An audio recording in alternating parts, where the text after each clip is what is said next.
Welcome, everybody. We're doing a Firelands tank talk today with Riyani, the legend. Glad to have you back. It's been a while since we've talked. We were just kind of Really? catching up a little bit. And man, how are you doing? How are you feeling about Cata right now? I'm in one of those departments. I'm feeling pretty good. Uh, no, me personally, I'm doing great. Um, I feel like I got into a good rhythm again of uploading stuff on the internet. We got some YouTube stuff going out. We got the raid guides. We got some other things in the works. Um, and uh, speaking about like other things I do on the internet as well. Last time I was on, we were talking a lot about, haste and the DK Discord and all of that, that type of thing. And I have gone and become your mortal enemy. Not only am I the Wowhead author for the Blood DK section, I'm also a moderator in the DK Discord. Incredible. Oh, It's wild how the times change. That was honestly like one of the funniest parts of like early Cata to me. Just that whole timeline was so funny. And then yeah. for all of it to end with like that dude like quitting and you taking his spot. Oh my god. It was peak, I gotta say. The arc has been completed. It, Uh, one of my favorite arcs of all of Classic, I think, so far. hell yeah, hell yeah. No, it's like all of that is great. I'm loving it. It means I get to dedicate more time to the game and doing what I enjoy, which is fantastic. Um, how I'm feeling about the state of the game right now? Um, yeah, let's move on. No, like we've been in this. It's so ironic that we've got this announcement of like accelerated classic, right?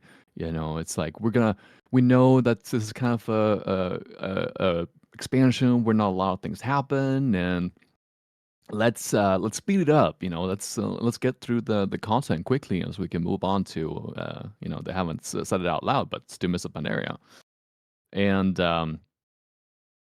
then we end up having 5 months of one raid, or I mean, I guess 3 raids, but one raid here. And that ending up being a pretty awful experience towards the end. Um,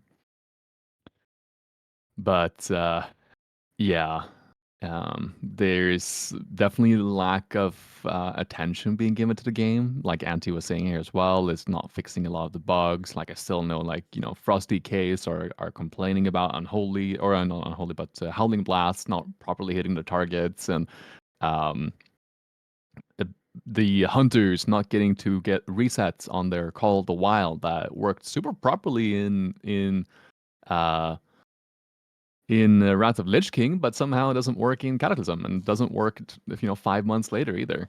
Um and then it's um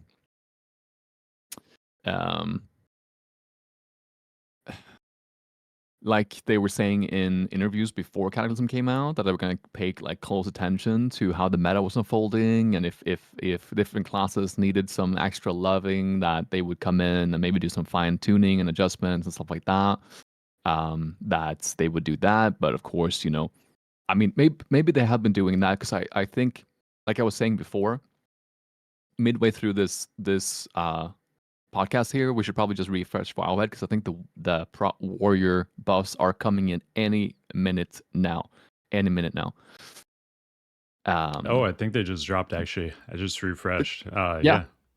Wow. Oh, cool. Yeah, Brought yeah. were All above right. through the roof. Yeah. Bloody kids out. That'll be so fun. Um, yeah. Then the new Heroic Plus system coming out, and that being a total letdown, in my opinion, where it's like, okay, um, tune up the health pool by 100% and damage at 25%, and with no new affix or anything like that. Um, yeah, Yeah, it is what that it is. felt very, very lazy to me. I mean, Yeah, They could even just do one affix for everything. In Wrath, obviously, they had, what was it, 5 different ones, and it was kind Yeah. of, some of them were grouped up, had the same one. Like, just give us the bare minimum. Do one just seasonal affix kind of thing that covers Yeah. everything. Yeah. You don't have to do like one for each dungeon or anything like that. Just do one that covers everything, makes things a little bit more interesting. Yeah. The just health buff, HP or health buff and damage buff, like sure, they're that's just baseline. Like we need a little something else. Oh yeah. Yeah. Yeah, like one of the examples that I brought up that was from the previous expansion that I thought was like a fantastic affix was the one that they had in Halls of Lightning and Halls of Stone. Hmm. Like it if you engage with the affix in a meaningful way, like it made the dungeon so much more fun. So you actually rewarded for playing well as so I wish that they would have something like that, or even if it was just like some type of like borrowed retail thing where they like made an additional kind of like come have Rag come in and like drop a like a fire emissary midway through the fight and just like have that as a nuisance and make it feel different. You are what's it called? Too soon, and you get some fire mob spawning or whatever. Have you been playing retail at all? I am level 70, and Okay. that's about as far as I went in retail. I think I'll Okay. probably pick it up a little bit more later, but there's I just don't have the drive for it at the moment. Yeah, fair enough. I was just gonna say because in retail and Mythic Plus, there's Mm, this thing called Zalatath's bargain, where yeah, she comes in, she does something that you have to interact with, and if you do it correctly, you get like a little buff. Which I think they could just kind of copy paste that and replace Zalatath with Rag and make the yeah, effects fiery instead of voidy. And yeah, I think just bare minimum effort, they could do something like that, yeah. and it would make things a lot more interesting. But I agree. we don't even get that, which feels kind of bad. Yeah, it is what it is. It is what it is. What about Um, yeah. sorry, what about like the rewards? How do you feel about the rewards you get from it? I think the rewards are kind of cool. Like that's kind of the thing where I see that there's some redeeming quality to it. Some people are complaining like, oh wait, I'm gonna, try to pre-raid gear and the best weapon I can get is like 346. Um and oh, but what about my trinket that will be bis until Dragon Soul? Why isn't that on the vendor? But it's a catch-up system, and I think it's really giving the best items in the game uh for uh a lot of classes. For example, Heart of Rage, as Bloody Case, as Unholy Case, whatever, you're going to be using it until Dragon Soul. And um if you compare it to Wrath of Lich King, where you wanted like Death's Choice, you wouldn't get heroic Death's Choice. You would get the normal version from the system. So if anything, we're getting better loot than ever from it. So that's kind of nice. But I think that it feels weird that it doesn't drop anything in the dungeon itself. That is super odd. Yeah. Yeah, even if they just like threw on like some uh, you know loot on the last boss or something like that. Yeah. Little cash maybe, I don't know. Seems like there needs to be something in there. Um, Yeah.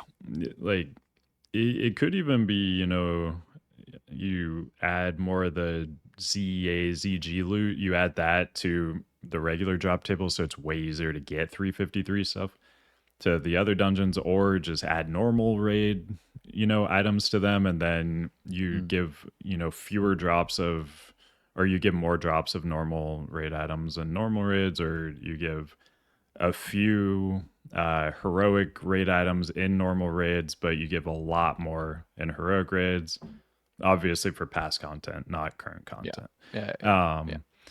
And I don't know. I feel like there's just so many ways they could have gone with it, and they're like, "What if it just dropped 346 and there's no new affix?" It feels so weird. Yeah. No, I agree. I agree.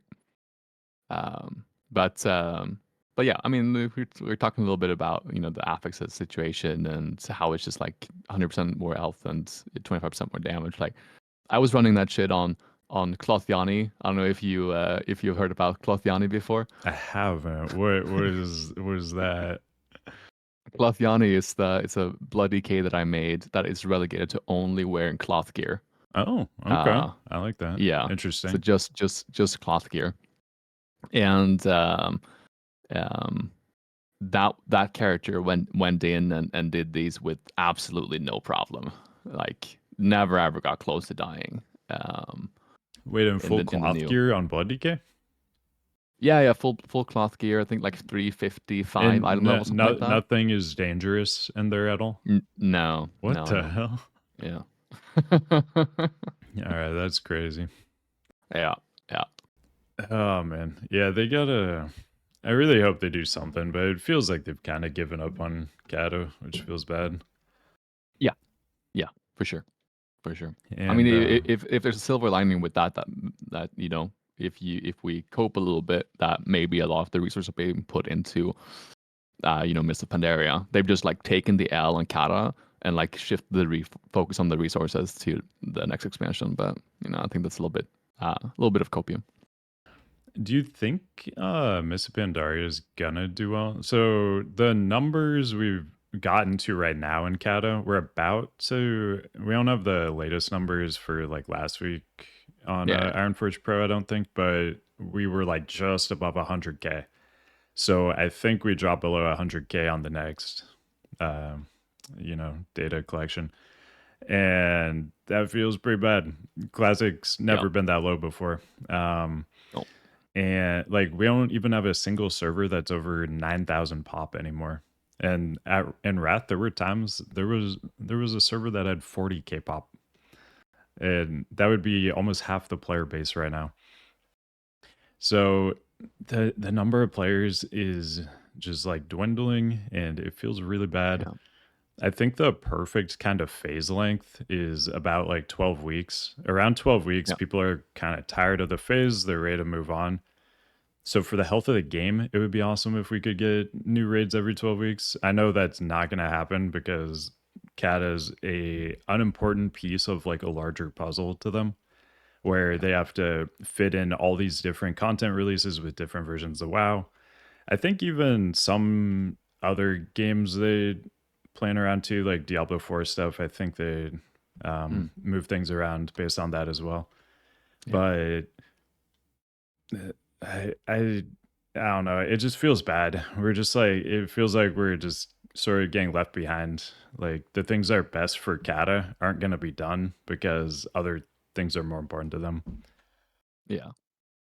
Yeah, I think that's the unfortunate part really is that it's just been so neglected. That it's that the expansions and phases are cyclical, that's that's fine. It's fine that the player base kind of dwindles towards the later portion of a 5 month phase, with no new content coming out. Um, but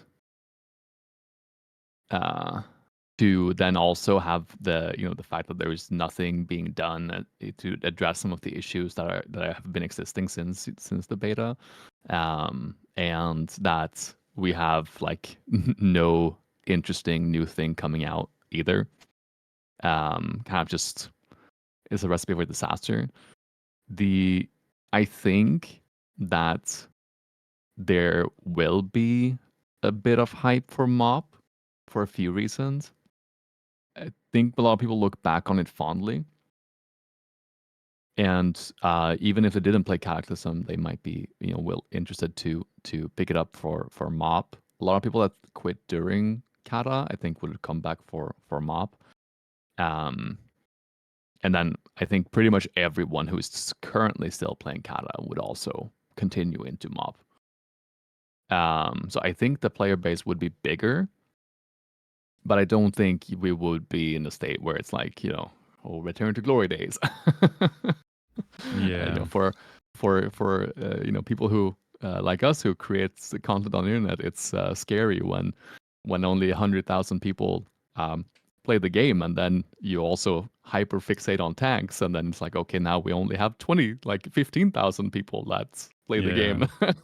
It's a niche within a niche within a niche within a niche, and Yeah, yeah. yeah, yeah, yeah. Does that like kill your motivation at all? I know for me personally, when people aren't really engaged with the game, like people aren't generally like interested in the game, I'm just, less motivated to make content. Like I'm Yeah. more excited to when everybody's excited about it. Oh yeah. Yeah, like before Kata came out and people were excited, like man, pumping out stuff for Hmm. sure. But I it doesn't really affect me that much. I um I think some of the stuff that I'm doing right now I think is fun even if people don't watch it. And then it's also brought me some good um good mood, some good juju to start streaming as well, and having people who actually like the game tune in and shoot the shit and theory craft some nerdy shit. But yeah, so I'm fine right now. But I think in the long run, if we're playing a dead game for too long, then I don't know. Yeah. Yeah, just like, I mean, it seems like we're just on this very steep, downward decline. Yeah. And I think Mop's an awesome expansion. I think a lot of people will like it, but I'm just worried that by the time we get there, there's, going to be kind of so few people sticking around. Sure, it'll obviously surge on launch. Every expansion always does. Yeah. But I think it's going to drop off kind of quick again, just because if you look at some of the things people don't like about Cata raids, and Mm, one thing we've historically seen is the easier raids are, the more people play the game. Phase one Wrath, I think, was the highest numbers we've ever had for WoW rating. yeah. And then it just dropped off a cliff when Ulduar came out and those hard modes came out that were way harder than anything in phase one. Mm. Um, Yeah, I and think it's slightly skewed by the fact that, when it's easy, it also means that we're rating on four characters. Whereas if it's yeah, slightly harder, sure, we're still progressing on one character for the entire week. But sure. yeah. Yeah, yeah. So when I was looking at this on stream the a few weeks ago, Mm, one of the really interesting things was you saw basically no jump in players coming back for ICC uh, because, well, so the number of characters rating didn't really mm. jump going from TOGC to ICC. Surely the number Oh, of right. actual Yeah. players did, but there were so many Yeah. people running like, 4, 8, 12, 20 characters a week in TOGC Yeah. that it just hyperinflated the GDKPs numbers. and yeah. So it was just really interesting to look at on the graph because it made it look like ICC had zero hype. There was no impact in it like being released. And like really it was just all those fluff characters not being played anymore. And Yeah. then actual mains, probably skyrocketing. Yeah. Yeah. Indeed. Indeed. So what you're saying is that TUGC was peak content and that we should go Eh, back to having TUGC every Yeah, yeah. phase. There needs to be a TOGC every single expansion. I mean, in Cata, they should have just gated these raid releases. They should have done, Throne of Hmm. Thunder for like a month, and so you only had a two boss raid. Imagine how high Hmm. the numbers would have gotten. You know how Yeah. many Throne of the Four Winds you could do? I think I said Throne of Thunder Hmm. before I had Mop on the mind, but Throne of the Four Winds. You know how many of those you could run a week? Two bosses? Yeah. Man, the Yeah. the I mean, numbers would have been through the Firelands of the roof. Grand Crusader. That would be. Oh man. Yeah, but so with Mop, I just see like some of the same problems are probably going to get repeated that have been a problem in early Cata. So in early Cata, like we have pretty hard raids right off the bat. I mean, in the grand scheme of things, obviously they're not that hard, but for the general player base, these are pretty hard raids. The average difficulty of like the bosses in these raids are the highest average difficulty we've seen in all of Classic. Average. Yeah. Cause like obviously Lich King's harder than anything we've ever seen, but then the rest of ICC average difficulty was lower. So maybe Future Side, maybe Syndragosa, yeah, you had a comparable to some of the couple in bosses. there. Yeah. But in Mop, we're gonna have kind of that same deal. And there's also I think it's 15 bosses in phase 1. I can't remember the exact number. It's somewhere in the like 15 to 18 range. It's something absurd like that. It's just a ton of bosses. Because you got what, like 4 in Terrace. I think you got 6 in Mogushan Vault, and then you have 5 or 6 in Heart of Fear. So it's like 15, 16 bosses. But and they're all in different raids. You have to travel around to get to all of them, which is one of the main complaints I've heard this phase. Is like people just want to zone into a raid. It is kind of weird. I think it's kind of cool to like actually travel around the world, and it's get funny too different scenery, Yeah, it's like one of those things like people complain about, like, oh, and Cata, you don't actually go into the world, and back in vanilla classic, it's all about the world. You're traveling everywhere.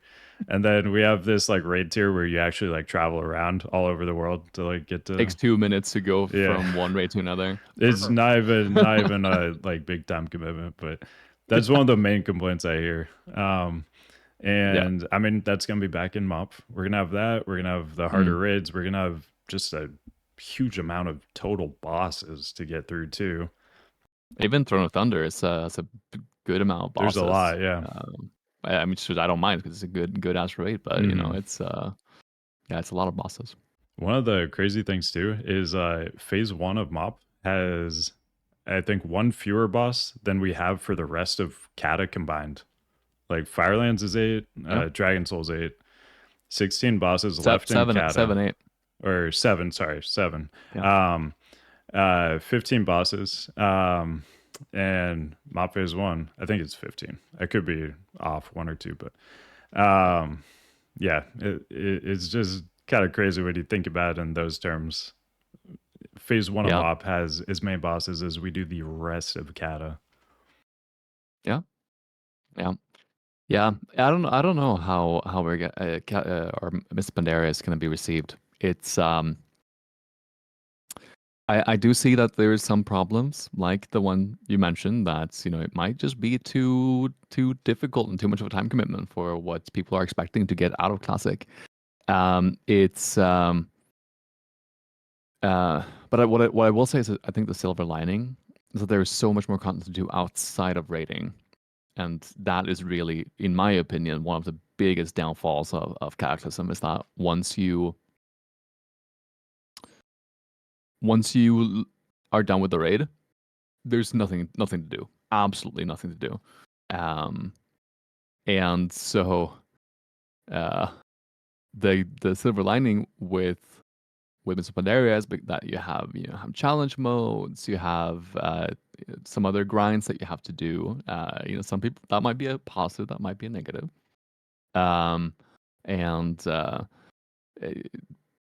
Reputations that are out in the open world that actually are impactful, and just a little bit more to spice things up. And hopefully, surely in Miss Pandaria, that's when Mythic Plus is coming in, right? Oh, for sure. Yeah. I do wonder if they would adjust challenge modes at all, because at least what I've seen on private servers, it's basically the same comp everybody runs. I can't remember what the non-tanks were, but Brewmaster, 100% of the top times are Brewmaster. So I wonder if they would do anything, because it will just probably kind of feel bad if you're not one of those classes. But I think I you don't can think so. still, I think you can still gold time everything with any class. Yeah, So yeah. it All of them can do it. So I don't think they would change anything in regards to that. Like it's always going to be the case that certain comps are required to do the highest, you know, the top times. But if there was a tank that couldn't get gold, you know, obviously it need to change it. But if it's just a matter of okay, the top 10 ranks are all brewmasters, then that's fine. You know, that's how it is. It's how it is on retail. It's how it's always been. yeah. But the problem with classic is that it's, you know, in retail it usually changes over time, which spec is the you know the meta spec. You know, are you playing Demon Hunter this tier? Are you playing Monk this tier? Are you playing Prot Warrior now this tier? Um, but in Classic, that doesn't change. You have Bloody K for Cata, and then the tier or the you know the it's going to be the same for Mr. Pandaria with which tanks are the best. Obviously, in rating scenario, I feel like there's a lot more diversity in Mr. Pandaria, and a lot of tanks are really good. But especially for um, challenge modes, it's going to be very very very one sided. I do wonder how they're gonna handle Vengeance too, because there's a lot of changes to Vengeance by the end of MOP, but Yeah. originally challenge modes didn't see those changes. Those changes were only present outside of challenge modes. But Mhm. if they're starting it from, you know, final form Vengeance, I wonder if they would just add that to challenge modes. I kind of hope they don't, because it would be cool to be able to, you know, compete against those old times in classic Yeah. mop, which you wouldn't be able to do if, you know, you had all the changes to Vengeance probably. But yeah, we'll see. Vengeance looks It'll be crazy great for fun us. though. Yeah, yeah. I was gonna say, you know, with that vengeance system, you know, it'd be great for us because as tanks, because we could just do, you know, we could do viewer boost runs and Oh you yeah. know stuff like Just that. solo, yeah. Man, yeah, I'm looking forward to it. Hundreds of thousands of attack power. Oh yeah, oh yeah. It's gonna be good. All right. We should probably hop into some of these Firelands bosses, huh? Probably, probably. We've been teasing now for 40 Yeah. minutes, so Yeah. it's time to hop Man, in. time just flies, huh? Um, so first off, just how do you feel about the pre-nerf and post-nerf Firelands? I think you played both of them, right? Yeah, yeah. Um, So here's another thing where we kind of have to think about the broader aspect of the player base and the game and how like healthy the game would be depending on which state of the raid they went with. Personally, the way that I like to enjoy the game, I think it was a very nice thing that they did buff the raids because like we went in week one had honestly like no idea what we were doing. We had some people had watched some videos, some people had done it back in the days. Uh you know, we got to rag and the the guild leader, raid leader just links like a normal Ragnaros guide from Learn to Raid from 13 years ago. and it's like that was our preparation. Nice. And you know, we just kind of like breeze through things. And with the information that we have right now, and if it was in a pre-nerf state, oh man, we would just go in like tier 11 gear and just stomp everything so quickly. Um, so in that aspect, I'm really glad that they did buff it. Will I do I think that it will be too difficult for some people, especially like Baleroc? Yeah, I do think that it may be too difficult for some people. Um, that hurdle is you get over with time by getting gear and getting practice. But especially if you're rating 10 man, that means that you only have like a maximum of 4 bosses to do every week.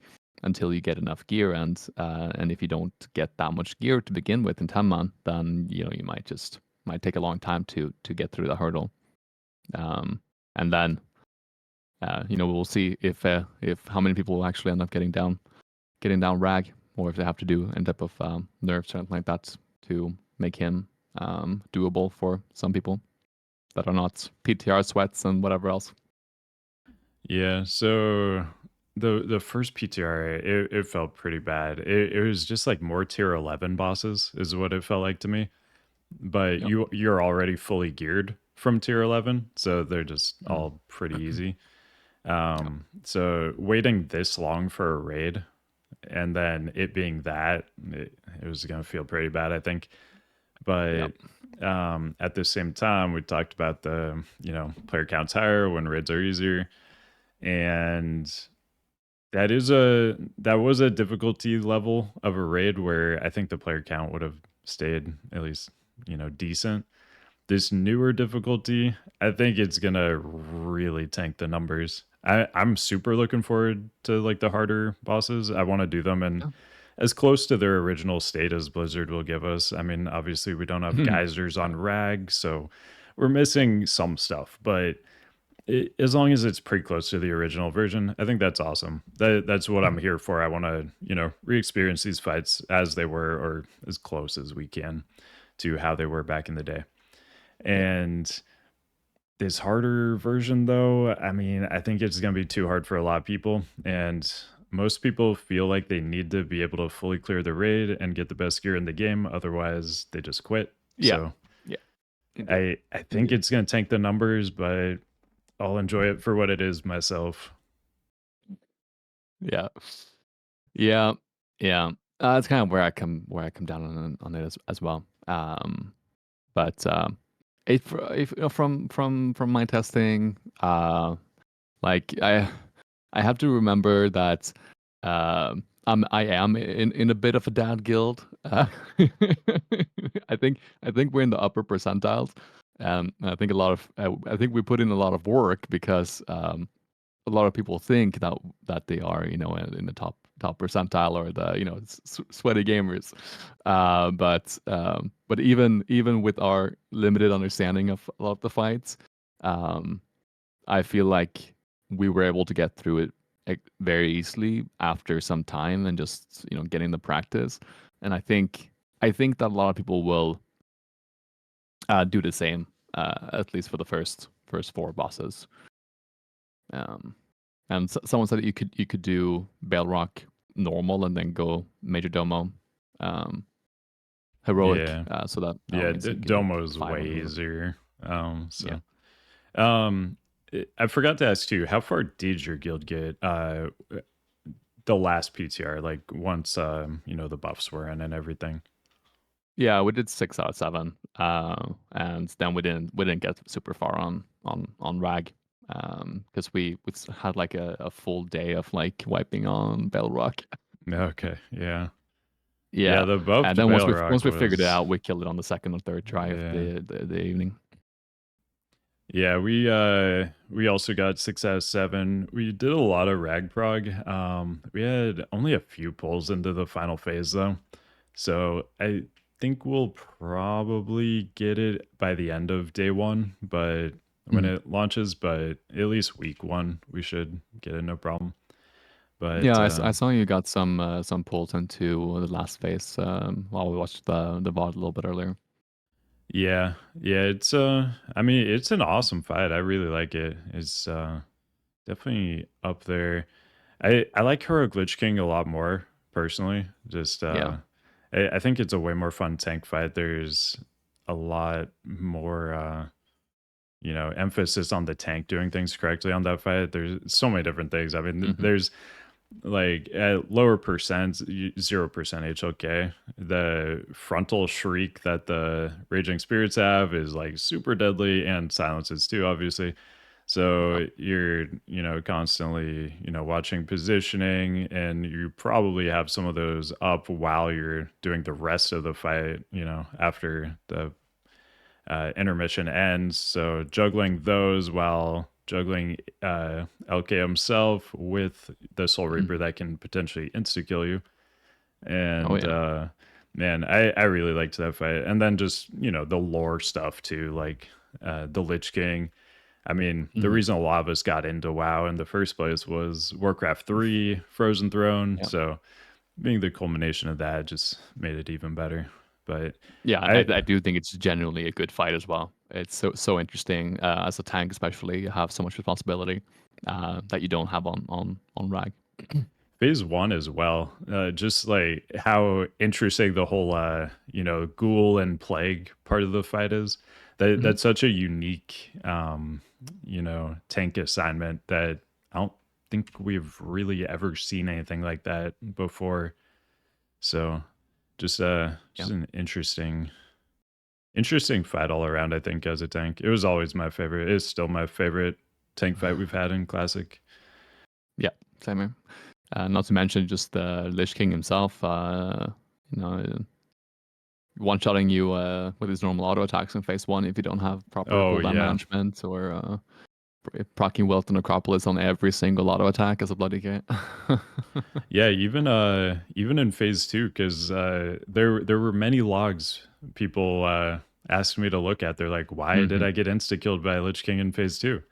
Mm. It's because the plague bounced around too long during the intermission, and it refreshes every time it bounces. It refreshes his plague siphon. Yeah. So they just were bouncing around their plague too long, and he kept that huge damage buff into phase two, and they would run in, get one shot. Oh, Yeah. okay. Especially because you don't have all of the debuffs up on the boss at that time Yeah. either. Um, that's something I learned very quickly, that if when I start taking the boss, I should probably have like a Vamp Blood and a Blood Tap up at that time, because he's gonna hurt. I'm gonna need to do my whole Blood Boil shenanigans to refresh my Blade Barrier as a DK, and yeah, otherwise he does slap. That's for sure. Yeah, that was, man, such a good fight. Would you play Wrath again if they ran it back? They did another run of it. If enough time had passed, maybe. Like if like some people are speculating that that they might announce like a new cycle of classic, with like starting era starting at the bottom, and then releasing TBC, releasing Wrath. If that takes like 4 years, maybe I'd have a little itch, like, oh man, I wanna whip out my prop paladin and go to town. Or maybe even just play DK from the start, because Oh, um, I played a Frost DK in Wrath of Lich King. It wasn't until our other DK tank got banned during progression on Lich King can that I I was guess like, what he got banned for? Did he get banned for gold buying? oh, surely not. No, Okay. surely it was something else. Man, Surely it was like, must have been like rude in the chat or something like that. dude, I feel like it was just every single week. I was, some people in my guild or at GDKP I was in, whatever, were getting banned. Yeah. It was nonstop. Yeah, People were but just silver buying lining, like I crazy. don't think I would have started a YouTube if I didn't get pushed into the tanking. I was about to I was almost about to quit as well, because I was so upset because uh we didn't get like any plate loot at all, and I'd also recently been in a transition from another guild into this new guild, so I was super low on prio, and I think it took like 6 weeks until I got my first item in ICC, and that was the bracers from Gunship. That's 6 weeks? Yeah, that was my first item, and so I was so upset because I wanted to parse, and I'm like I can get like a few 99s maybe, but like I'm just limited by my Yeah. gear. I'm like, fuck it, I'm gonna quit. And then they're like, okay, maybe not. Damn. And then once I got asked to tank, I started enjoying the game a lot again, because Yeah. Bloody tanking was something I'd never done before, and there was a lot of min max things to do, and once you really understood the class, it was super powerful. Yeah, definitely a lot of little intricacies to it that Mm. kind of some of them went away in Cata, things like blade barrier uptime and things like that. Yeah, yeah. But Um, yeah, I would already play Wrath again, dude. I can just play Wrath Prop Pally all day, every day, man. already itching, huh? It's so peak. And I've been getting the TBC itch lately too. I would play that again Mm. if they do that. But the Yeah, only classic version I don't really like that much is vanilla, just because of world buffs and uncapped consumes. yeah, Those two things just make raiding such a chore. If those were yeah, gone, I would enjoy that too. But yeah, those two things are pretty much the main thing keeping me away from like sod right now. yeah. I'm not super excited about vanilla, like fresh vanilla, but um,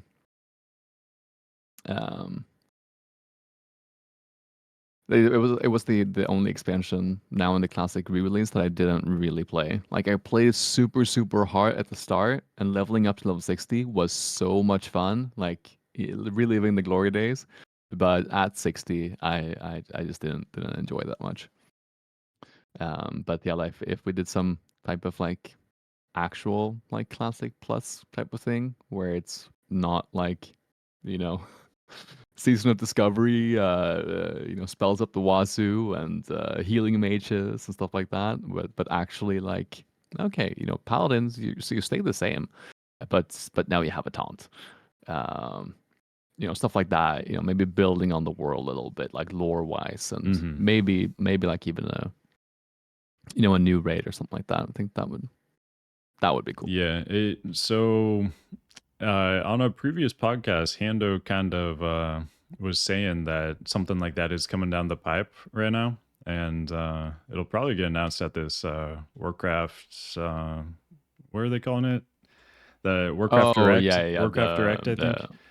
yeah, it's something Um, like that. yeah. The So anniversary. Hando's got a little inside source, and he actually told me about Sod several months before it got announced too. Oh.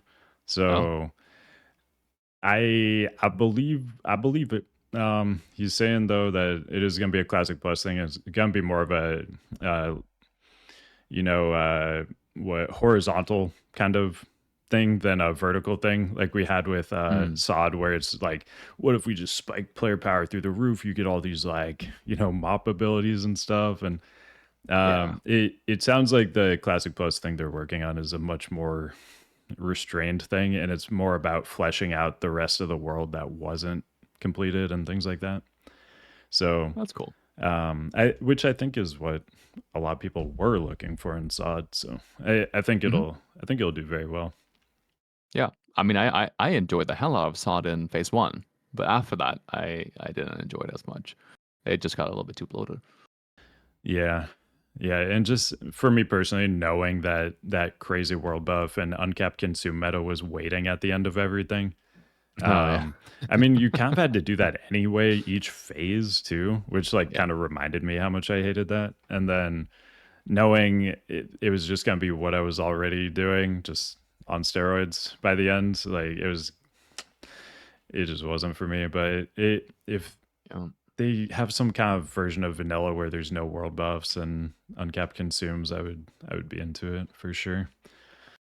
Yeah. Yeah. That'd be cool. That'd be cool. But I see a lot of people talking about TBC as well. And a lot of people are getting the itch for TBC. Hmm. So Yeah, I don't know. it The just only thing needs that I'm some. super sure is going to be announced is Miss Pandaria. Oh But yeah, beyond I, that, I we'll see. mean, you probably saw the data mined mounts. Yeah. Yeah. Yeah. Yeah, Yeah. the pre-order mounts. Yeah, they they do look cool. I mean, Yeah. Absolutely. they're gonna make a lot of money Absolutely. off those for sure. Absolutely. Absolutely. Yeah. But let's circle back into Firelands though. This is a Right. Firelands tank talk, but Shit. Right. um I One mean, hour later. yeah, me and Riyani, we get sidetracked, dude. We just talk about stuff. So let's see. So we already covered like pre-nerf, post-nerf, how we're kind of feeling about that. Um one thing that's kind of interesting maybe about this raid is like there it looks like there's an insane amount of trash in this raid, but there's not actually that much Not really, trash no. you need to No. kill. Mhm. There's a specific amount of trash you need to kill to summon Shannox. He Yeah. spawns once a certain amount of trash dies, but you can largely ignore what 75-80% of the trash in the raid, something Yeah. like that. So when you guys first zone in, if you haven't done Firelands before, it might look overwhelming, but try to be methodical about which mobs you're actually killing so you don't just spend your entire night just killing trash that you don't need to kill. Unless there are some good trash drops, so maybe you do want to do that, but I would save that for like a trash farm and not do that, during your actual raid time. Yeah. Uh, but basically, I don't know what you were doing in there, but basically our route was like we go in straight in down the ramp, we head to the left, we clear kind of this ledge area where we eventually fight Shannox. We'll talk about that too later, whether or not how you feel about ledge strat and stuff like that. But yeah, we kind of cleared the area where we're gonna fight Shannox. I mean, that's gonna be the same for everybody. Wherever you're gonna fight Shannox, obviously make sure that area is clear. And then head past like the gate, the fire elementals area, and kill like probably one pack in the area where all the lizard guys are like sparring each other. Mm. And that's all the trash you gotta do. That's it. You just do that little like loop and dodge most of it, and you fight the Alysrazor trash. You can have a hunter run up to the top of the Rhyolith trash and feign death to despawn everything except the last three guys. Oh. So you only have to fight those three. Not that it's a big deal because it's a lot of AoE Yeah. stuff anyway. But yeah, you just fight like those, and then there's a couple pulls before some of the other bosses, and that's it. So it Yeah. is kind of nice.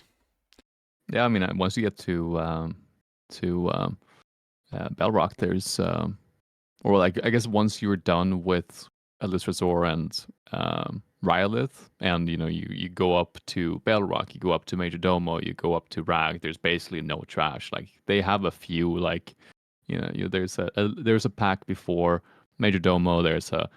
There's 3 mobs before Rag, but that's it. Which is The nice. the rag trash too. You actually just got to fight the first guy, And then you and can skip then you the just like worms. death skip because they won't pull Yeah. during the fight. So Yeah. something else to consider because he is a boss where those guys are going to respawn at some point while you're progging it. So just keep in mind you don't actually need to kill them if they respawn while you're progging, or you can just skip them to begin with. Um, for Beth'tilac, were you guys doing the little skip where you run around the outside of the mountain or fighting the trash? No, we didn't do any type of skips. I'm sure we'll do it down the line, but like I said, yeah, before we were very much just ragtag group of people going in and kind of Sure. figuring it out. And while I was aware of a lot of those skips, because we have some very very smart people in the chat and people who have been doing private server testing and whatever else, um, we as a I just let the guild do the thing. I just tag along for the journey. Fair enough. Chime in Fair where enough. I Yeah. need to. Yeah, I kind of like that skip because you feel like you're about to fall off the like side of the Yeah, map the entire time, and you're just barely on the ledge to not do it. But yeah. I'm waiting for them to just fix that like for the race, and it just throws a wrench in And they everybody's throw us plans. everyone up. Yeah. Oh man! But Imagine that with world buffs as well. oh god, yeah. Man, dude, world buffs were such a mess because, like, as soon as you die, your whole week is Mm. ruined. Like, you just feel like the Yeah, biggest piece of shit. Like, you're not gonna do any damage the rest of the raid, and it just feels so bad. And yeah. Back to Firelands. yeah, back to Firelands. So let's switch over. We'll just talk about individual bosses now. Let me just pull that up. I got a couple of our videos queued up. Some of your guides, some of my kills, some of my guides, all that stuff. Yep. So I'll just have those playing while we're going. But the first boss we got here is Shannox. Now, before we say Yeah, first boss, yeah, good let's point. talk about order. All right, yeah. So at least the way we've been doing it for us, actually, Shannox Mm, is like the fourth. But uh, you have the option. So you mhm, basically can go kind of anywhere you want. You can. I'm not. Can you do Baleroc early, or is there mhm. some? Okay, you can do Only Baleroc right after away Shannox. You after can do Shannox. Shannox and Okay, then yeah. I wasn't sure on that. So typically the order my guild does stuff in is we do Beth'tilac, then we do either Alysrazor or Rhyolith. It Mhm. kind of varies. Do those two, and then we swing back, do Shannox, and then from there it's just a linear progression. It's just Mhm. Baleroc, Domo, Rag. But Yeah. yeah, those first several, you can do them in any order you want. Typically, it'll be the Spider, Beth'tilac, though.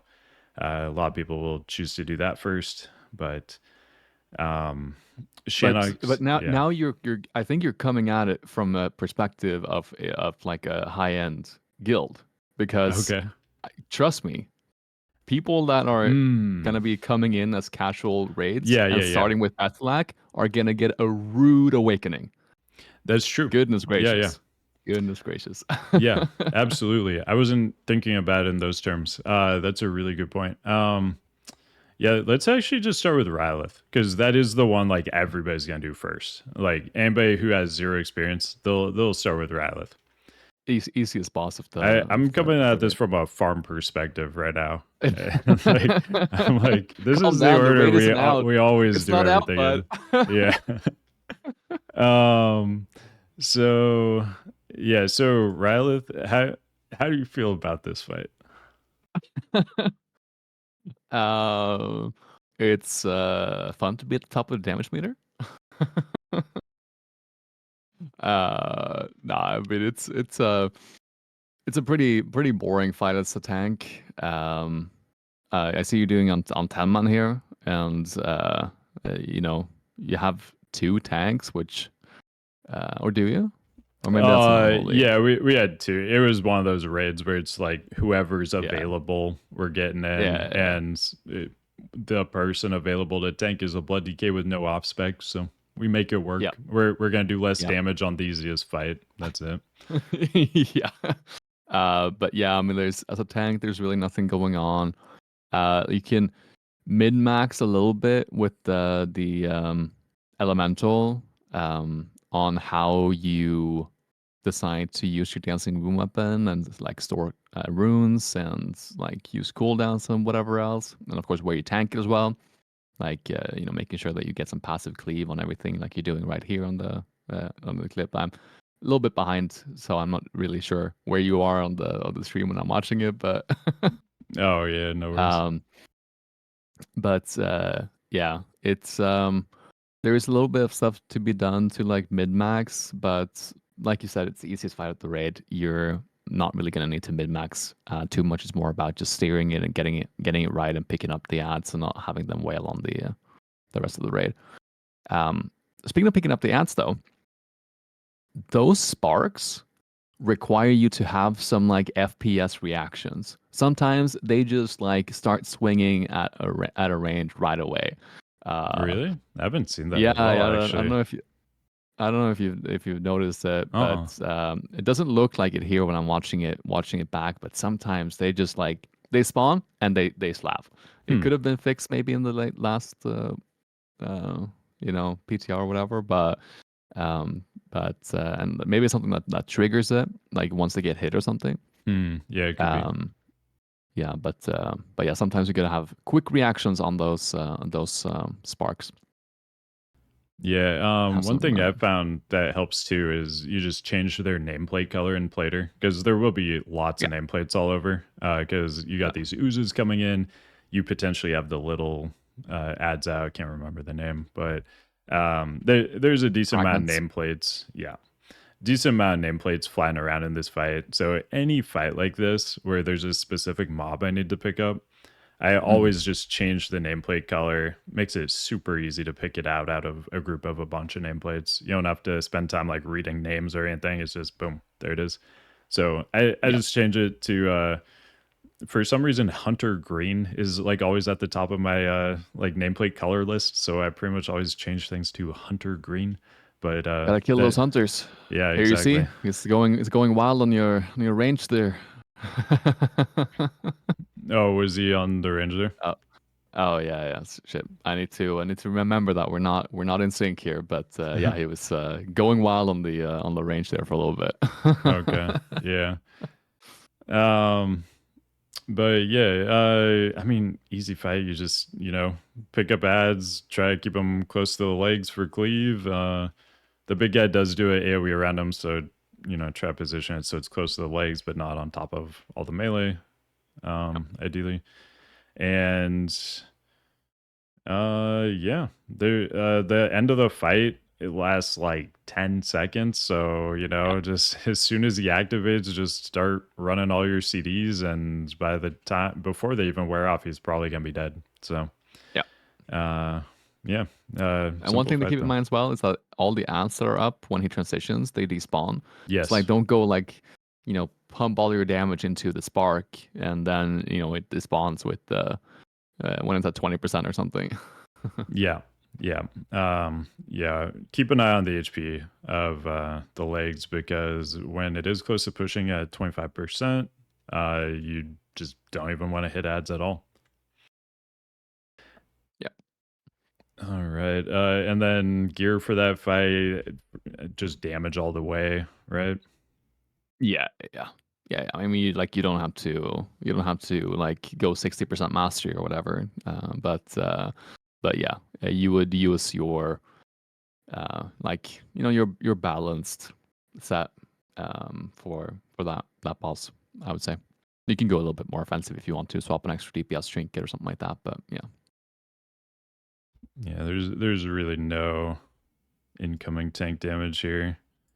It's a very, it kind of very hurt a little bit the spark when he gets the high stacks. Like if you don't have a lot of your range swapping, or if you're taking care of the ad yourself, like once they get up to like 8 to 10 stacks, then they do definitely slap. So I mean, hmm. don't negate the survivability fully.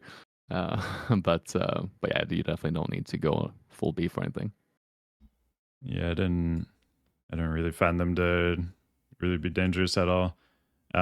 Maybe just make sure you have bone shield and vamp it up when they get low. Um, let's see. What do you think people kill next? Probably Shannox, right? I think Shannox will be next on the list. Yeah. So, what strat did you guys use for this? We did the first time that when we went in, we did the ledge strat. Um, but then we were told that it was fixed. Um, so we just like gave up on it. Didn't try it again. Then I saw your video where Hmm. you did it. I'm like, oh man, it is doable, huh? Yeah, there was a lot of Uh, misinfo going around. Everybody was convinced this didn't work. Like they would mm, be in my stream, like telling me it doesn't work while I'm doing it. I'm like, it mm, works. Like, look, and yeah. yeah. I mean, we killed it doing a more normal strat the first PTR, and Mm, then we gave this a shot, and then I think we killed it. Maybe I think I killed it probably 3 or 4 times with this strat. Once it got mm, buffed, um, yeah. on PTR 2 and 3. So yeah, this worked every time I tried to do it, and kind of the key. So there's this part of the ledge that like juts out over the lava. I kind of use that Mm. as my marker. Like, don't go past that part. Going past that Okay. seemed to cause like some of the teleport issues. Okay, Um, I see. so yeah, I just use that as like the landmark for like that's as far as you can go kind of thing. And All right. yeah, I just tanked it in this same spot every time and it worked like a charm. Yeah, I see you have Hunter Green on Rage Face as well, or Yeah, that Hunter Green so, always. but yeah, we are probably gonna do the Let's Strat eventually. I don't think that we'll be doing it, week one, just because it's what we did on the BTR is probably what we're gonna be doing on live. Um, but yeah, once we get a week or two in, we're probably gonna do a Let's Chat as well. Seems a little bit nicer to be able to squeeze some more damage out, especially as a tank. We don't have to worry about Hmm. resetting stacks. Man, I was so many times where I had to just like, well, I'm at 8 stacks now, and the dog is coming back with a spear, but I have 9 seconds left on my debuff, and he's gonna reapply if he comes back. So I'm just gonna rocket boost across the room, and Yeah, and just get it the off. melee will have to deal with it, and then I won't have to deal with it because I can't do damage during that time either. Um, but um, but yeah, eventually we're gonna be doing this as well. I assume. Yeah. Anti mentioned in chat too, he was the off tank in that 10-man clip. He mentioned Mm, that he did get teleported at one point. mm, So the tank up top that's tanking Riplem just needs to be careful of how far away they get from the boss when they're yeah. dealing with him, because Yeah. that will get you teleported if you just go too far. Yeah, I Um, have a clip on my Twitch channel from the first BTR when our off tank died, and the dog was targeting me or focused on me. So and then it would hmm. just like teleport me up and down like a rubber Oh, band, like nice, nice. Yeah, I definitely saw that on one of the early polls where we didn't really have the positioning down. Just yeah, yeah, the chaos. yeah, As far as resetting stacks here though, basically I just have my off tank at some point get Riplem to hit a crystal trap on his way to or from the spear, just to get a reset at some point. But it's not like set in stone when that's gonna be. Just if it's possible to get a crystal trap reset, do it. And just one reset for the entire fight is fine to get by. yeah, yeah. Yeah, I think we reset like 2 times, but um, I should say it depends on your damage too. I think most of our kills, I think, were around like 315 to 330. Um, oh, okay, yeah, well, so yeah, if you're going for a little bit longer kill, maybe go for an extra reset there. yeah, yeah. I was top DPS in our guild, so our damage is definitely a little bit lower. Yeah. All right. So as far as gear for this, I was going. It was basically just my normal set, but I threw on like worm and alchemy trinket, just for you know, basically the only way we really wipe here is if I die. So I was just like, play Yeah, it safe. I'm trying to save time, get us rag pulls. yeah, Um, but yeah, like that's not needed. But for me, week one is all about just playing safe, so I can get my guild as many rag pulls as possible because we haven't actually killed it yet. Any wipe I can save is a potential extra rag pull that may be the difference between us killing it and not killing it. So that's kind of where my mm, focus is at right now. So I am yeah, gonna gear a little bit more defensively than is needed, just because mm, that's yeah, my specific situation. Yeah. My situation is, of course, that while everyone else is playing defensively, I'm just like full offense, and if I wipe the raid, I wipe the raid. Yeah. Exactly, dude. You gotta get those hunters. Day Yeah, one's yeah, the easiest time. yeah. It is. It is. It's like Nestor. He was the only one in the world that was playing like somewhat offensively week one. Yeah, He just cleaned out all the rank ones. yeah. Oh yeah, yeah. He destroyed shit.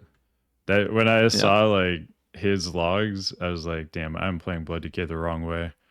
Like he was doing like double the damage to me on some fights and like basically the same healing, and I was like, okay, I have this all wrong. And then the hastening happened. The hastening happened. Then the Uh critting happened as well. oh yeah, the critting's good. We're running out of stats though, so I mean, I feel like that's got to be the last one, right? Unless we're going spirit at I some mean, point. There's some crazy interaction. of course, I mean the spirit, Clothiani, all of that.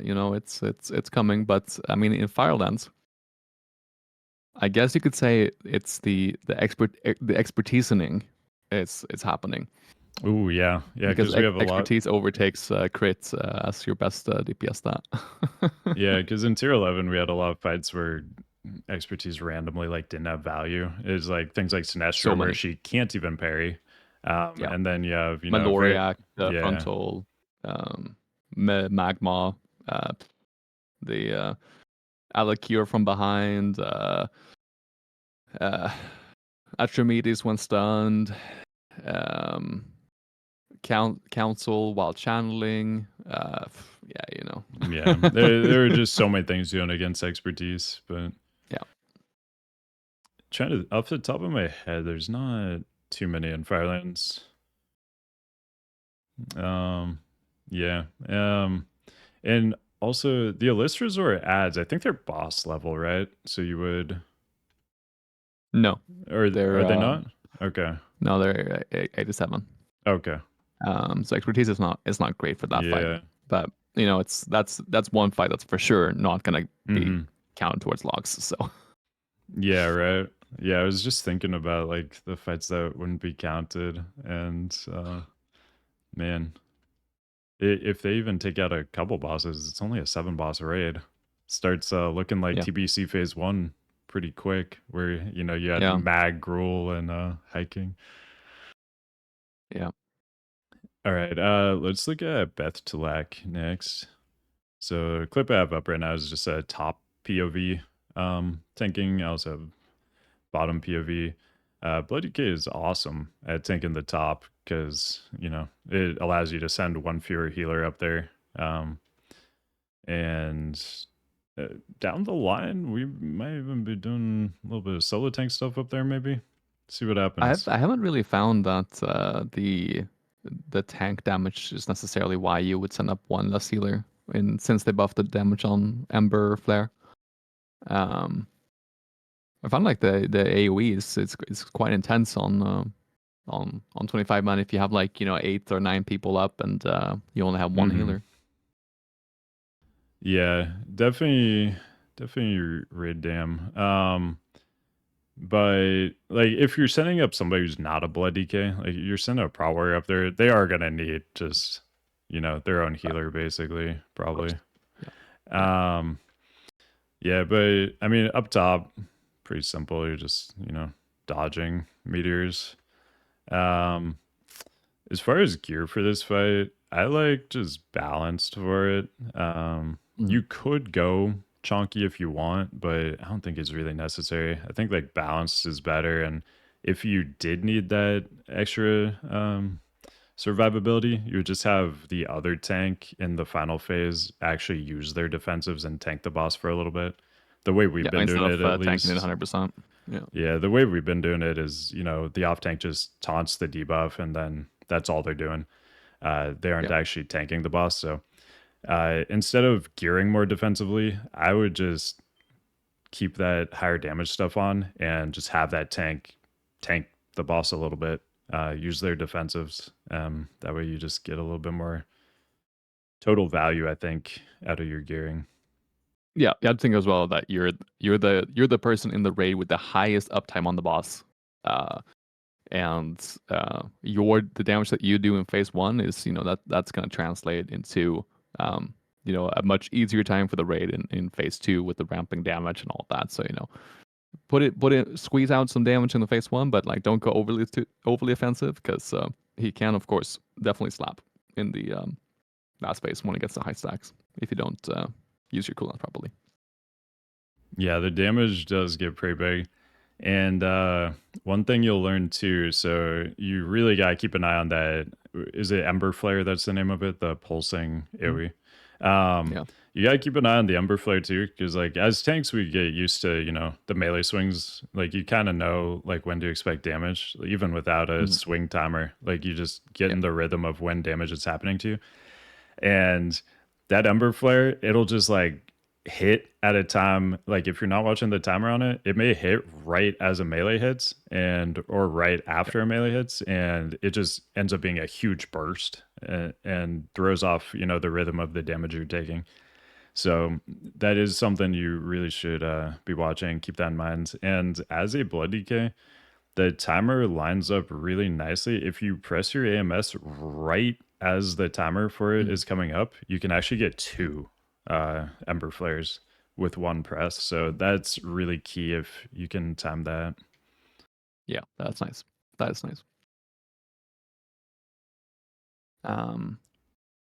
Downstairs is really nothing really to talk about, because I mean it's just tanking the big ad, right? And facing it away. That is actually really important though. Like the facing away part, because so this mob is gonna fixate on random people, and they pretty much never face it away unless they're told to. So right. that is one thing you should keep in mind, is when it fixates on a DPS or a healer, there's a good chance they are not going to face away from the raid, and you probably need to tell them to. So just keep that in mind. So it's less about the mechanics and more about utilizing push to talk. Yes.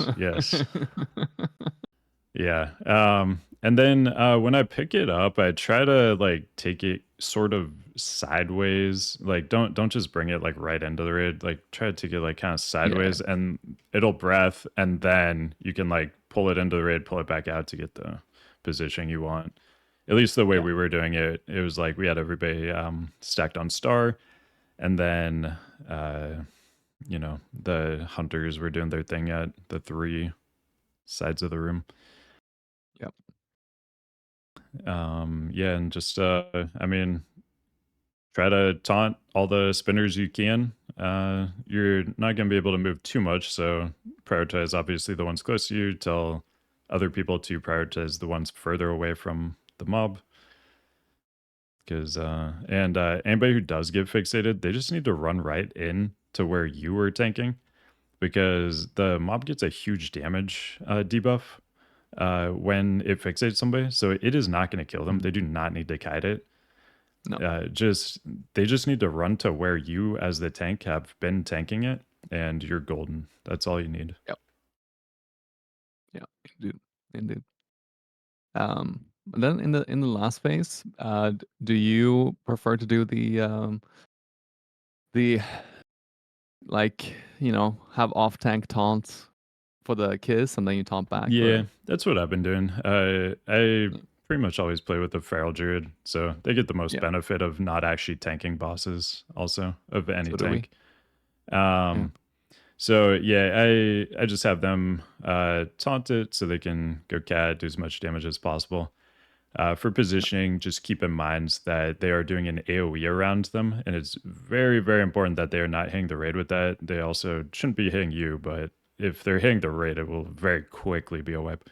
So you kind of want this 3-point deal where the raid can attack from behind, the feral can go cat form from behind, and on this clip I'm actually showing, we were randomly running double blood DK. So on this one we did do the other version, but yeah, if you're struggling at all staying alive in this phase, this is a really good option. Is you just have the other each tank just, runs their defensives while they're tanking it, and you do a full tank swap each time. It Yep. just gives you way more defensives to play around with. Indeed. Even if it's a feral that picks up the tank. Mm-hmm. Definitely. You got anything else for that one? Otherwise, we'll move on.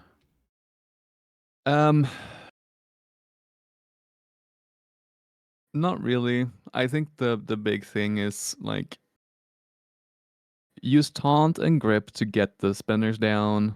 Use go up first. Like offload your dancing room weapon as soon as you get vengeance. You can if you want to get some quicker runic power. Instead of just jumping around in the beginning like Subtle was doing, you can put down some, pop some extra horns of winter. You can use your army at the start as well. You can use your death and decay and still have that room come back up, so you can just go up, get hit, empower or dancing room up, and then just pump. And for most people, I also think you should use some power room weapon in the first time you go up because you'll have it back up in the last phase again. Yep. Yeah, just looking at my kill times here. I mean, 6 minutes. Well, this is full video length, but 6 minutes, 6:43, 6:55. So yeah, you should for sure have 2 uses. So I saw in the last kill that you killed it with the whole raid alive, with basically no one being close to dying. So clearly that's a very very clean and good kill, and most people will probably not be in that situation. That And could have if been a even you get pre-nerf value. also. Oh, okay, I see. Yeah, I can't remember if I have post or pre-nerf Beths on here, but yeah. So yeah, things may start falling apart towards the end for sure. Yeah. But yeah, apart from that, nothing we haven't gone through already. Okay. Oh, maybe like reposition the boss a little bit so your melee doesn't have to deal with you being, having weird positioning with the meteors from upstairs. Just give some ample room for them to attack the boss. Yeah. On 25 man, it'll be a little bit more important to go out a little bit more. Yeah. On 10 man here, we literally have like a single rogue up here. Yeah. How many people do you like to send up? I'm not sure how many we do on 25. On 10 is literally we were just doing the one rogue, and he doesn't even go up the third time. He just helps finish ads so that they're ready. So Yeah. that was it. But yeah, I can't remember how many we were sending up. It was probably, yeah, I don't even want to guess at it because I'll probably be wrong. But I was doing bottom tanking most of it. Okay. They wanted me to do that. They felt BDK was better there. I think BDK is way better up top, but I just do what I'm told. Yeah. Alysrazor. Do that next. This is the most fun tank fight in here, right? Just because of the 1000% damage amp. It is fun to get some 1 million death strikes. It's nice. For sure. I will say though that I don't enjoy the fight that much. Oh, really? Yeah. Like it Oh, is man. fun to get some big damage out for Yeah. sure, but you just know it's just smoke, and mirrors, they all know that damage is it's fleeting. It doesn't matter, it's you're getting held by the hand whilst you're getting it, it's damage is about, coming by it in a fair and natural way, and this is like you're on steroids, it ain't right. Cheating, yeah. I get it. So yeah, these hatchlings, I mean, core part of the fight for the tank, really. It's kind of your number one thing you're doing the whole time. Yeah. So they take 1000% increased damage from the person closest to them when they spawn, and they also fixate that person. So it's important as a tank that you're obviously the closest person, and pop your damage cooldowns, kill them as quick as you can, because they're gonna have a 10-second satiated buff. When that goes away, they have a chance to enter a tantrum, which is just like a really bad enrage, basically. Chance on hit, 20% chance. So when they go into that, it's very easy to die. So pop a cooldown if they do go into that, but you can avoid that by taking them to one of those worms, and then they eat it, and it refreshes their satiated buff. So you're kind of just managing that tantrum, making sure it either never casts at all or gets immediately removed when it does cast. As a blood DK, you should be able to do so much damage that you don't need to super like min-max that stuff. Other tanks will need to kind of sit by a worm, wait for a tantrum proc, and then like eat the worm to just maximize time there. But for blood DK, I've found that you can kind of just let satiated run its course, eat the worm, go the next one, do the same thing, and that seems to be enough time as long as you're wearing a damage set. Yeah. Yeah, indeed. And I mean, that's pretty much the core part of the fight. I'm looking forward to solo tanking this. Actually, I did it on a few of our polls that like went sideways. Okay. Like the other tank died, and it was an impromptu like solo tank partway through. Yeah. And man, it was fun as hell. It is a little awkward though, because like it's hard to get like the specific bird you want to eat the worm that you get near. So there's a little bit of positioning, finagling to do that, which is kind of fun. Yeah, I mean, wouldn't it? Yeah, for the first one, it doesn't really matter, I don't think, because they will, they will have the same satiated time, and then you will drag one of them by the time it's that the debuff falls off near them, and then that bird will like go and stay for a while at the place where they ate the bird, and so then you can drag the other one to the next bird and not have to worry about that. Yeah, that would be the way to do it for sure. But the second time around, their satiate or their buffs will be a little bit desynced. So then you could like get not super optimal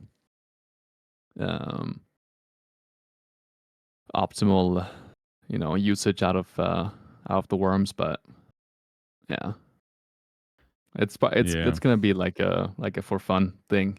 Not really doesn't really give you any value, but it's more of like hey, this is what I can do. I think it's all right value. I don't know. Like once you're really geared and there's zero risk in it, you can just kill them so quickly. It doesn't matter. Like, I mean, keep in mind, like every damage upgrade you get in Firelands is getting 10x value here from the damage amp. So I don't know. I think once you're fully Firelands geared, it's actually just like really safe and easy because you kill them so quickly that you're just down to one bird so fast. It doesn't even really matter. And then for, this part of the fight, you just have a whole other DPS to burn the boss quicker. But it's definitely not needed or anything. No. You can squeeze some more damage in this phase as a tank if you coordinate with your healers. Because the bleed gives you vengeance. So you can keep the bleed from the first phase, and then you can go into this phase with full vengeance. Yeah, it's really, really annoying that this whole time he's like attacking you don't actually get vengeance. No. With his frontal, you get 0 vengeance. So yeah, that would be nice. It's a bit dumb. It's a bit dumb. Did you try to click off the buff? No. I was just trying to, like actually practice it and make sure, I was used to the kind of damage that was going to be happening, but I did see that, that the debuff was actually a buff that you could just click off. If only all of them were like that, why don't they just do that for everything? I don't know what they're doing. We just have like the biggest Council Aura macro in the Death Shanks. Yeah. One thing Um, to mention here too, you brought up cancel, or just made me think of it. So not really for blood DK since you kill your hatchling so quickly, but other tanks can definitely benefit from getting a bop here on the hatchlings. Um, if you get low, you can call for a bop, or healers can just watch you for a bop. Obviously, don't do it during satiate because that's like, or during a time where it's not tantrumed. If you mhm. can time the bop for like a tantrum, it just gives you a sec to like get topped back off, get it to the worm, not take those tantrum hits, and like I mean, some tanks are just gonna get insta gibbed by the tantrum. It's Yeah, what 50% attack speed and 100% damage increase, I think, something like that. I think it's It's 50-50. quick, 50-50. They already attack at like once a second, I think, though. They have like a quick attack speed. Yeah, So yeah, you can dive very quickly for tantrums. So just keep that in your back pocket. Using a bop there to like kind of bridge the gap between a tantrum proc and actually getting that tantrum removed can be helpful because yeah, it will get some hits off before you can make it eat the worm.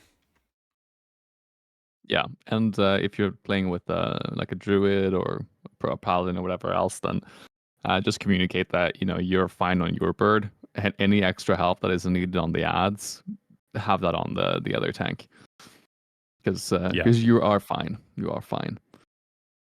yeah. One thing to keep in mind is that the dancing room weapon gets a little bit desynced from the Hmm. spawns.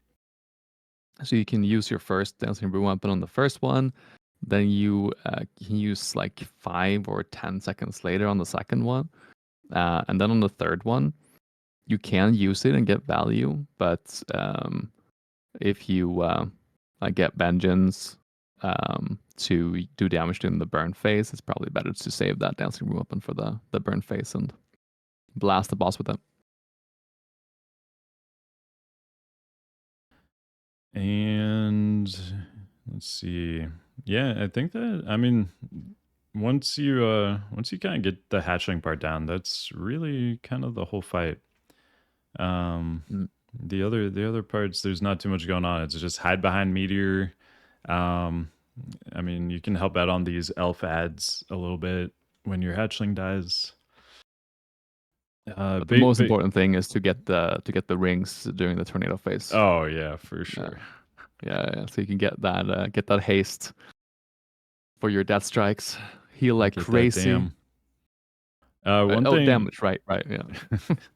one thing to mention too, the meteor is gonna drop between the two hatchlings. It will Yeah. often go in the direction of one of the tanks, so really pay attention to that. You don't want to get embarrassed by not paying attention to that meteor. It just runs you over and everybody laughs at you. Yeah, I didn't know that that was a thing. That it one shots you. I was just like, oh, it's just rolling around here. Yeah. We can cleave it, right? Let me cleave it while I'm killing my bird. Oh no, never You mind. can actually safely cleave it. You just gotta be really careful. Your heart strike Yeah, will bounce to it a little bit. So yeah, yeah, if you want to, try that out. But main thing is, just don't get hit by it. yeah. Indeed, indeed. All right. And for that fight, I mean, I love just full damage set on that. It's a really interesting fight because the more damage gear you have on, the less damage you actually take because you kill your bird quicker. And you're To an getting a extent, you're getting a because 10x damage amp on it. yeah, yeah.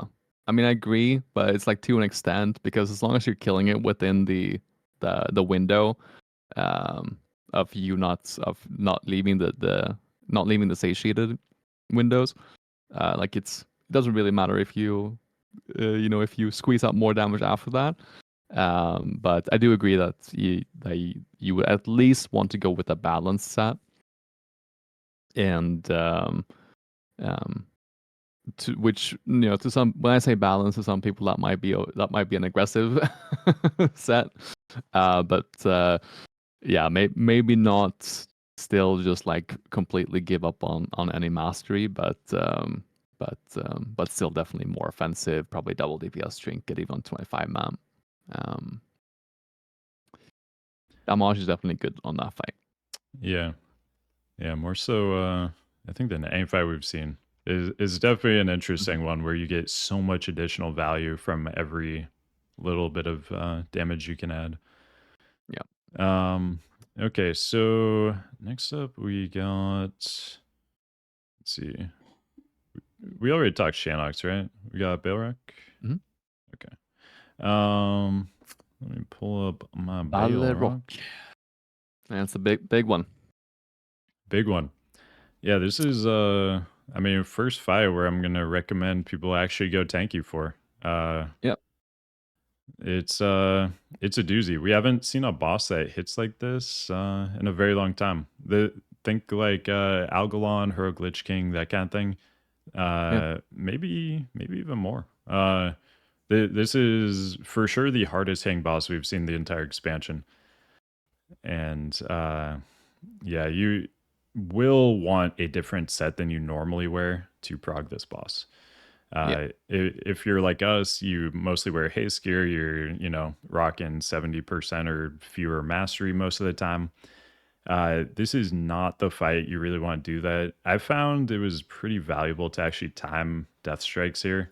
Yeah. And haste Oh, yeah. loses a lot of its value when you're timing DSs and not pressing something every single GCD.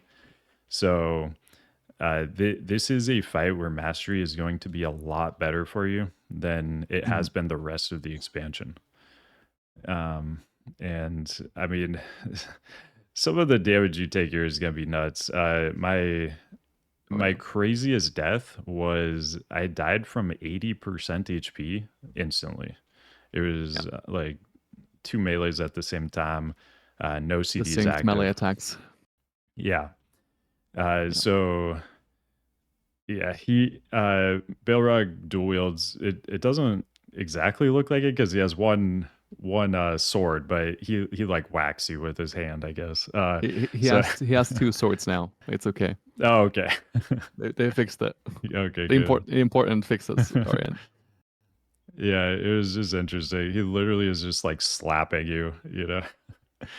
But the damage range on his main hand attack is crazy. It's almost double the amount of damage on the high end as it is on the low end. Yeah. So it I was talking earlier about just kind of the tank rhythm. Like you get in the rhythm of what kind of damage you're taking. This guy will drive you crazy because you think you have the rhythm down and then you just instantly die because he can You just think you high do, but you roll. don't. He can just high roll his main hand attack and he's essentially critting you if he goes Yeah. from a low roll to a high roll because it's nearly double damage. So if you get synced melee attacks and a high roll main hand attack, I mean, he can literally kill you from 80% HP. It's absurd if you don't have a cooldown up.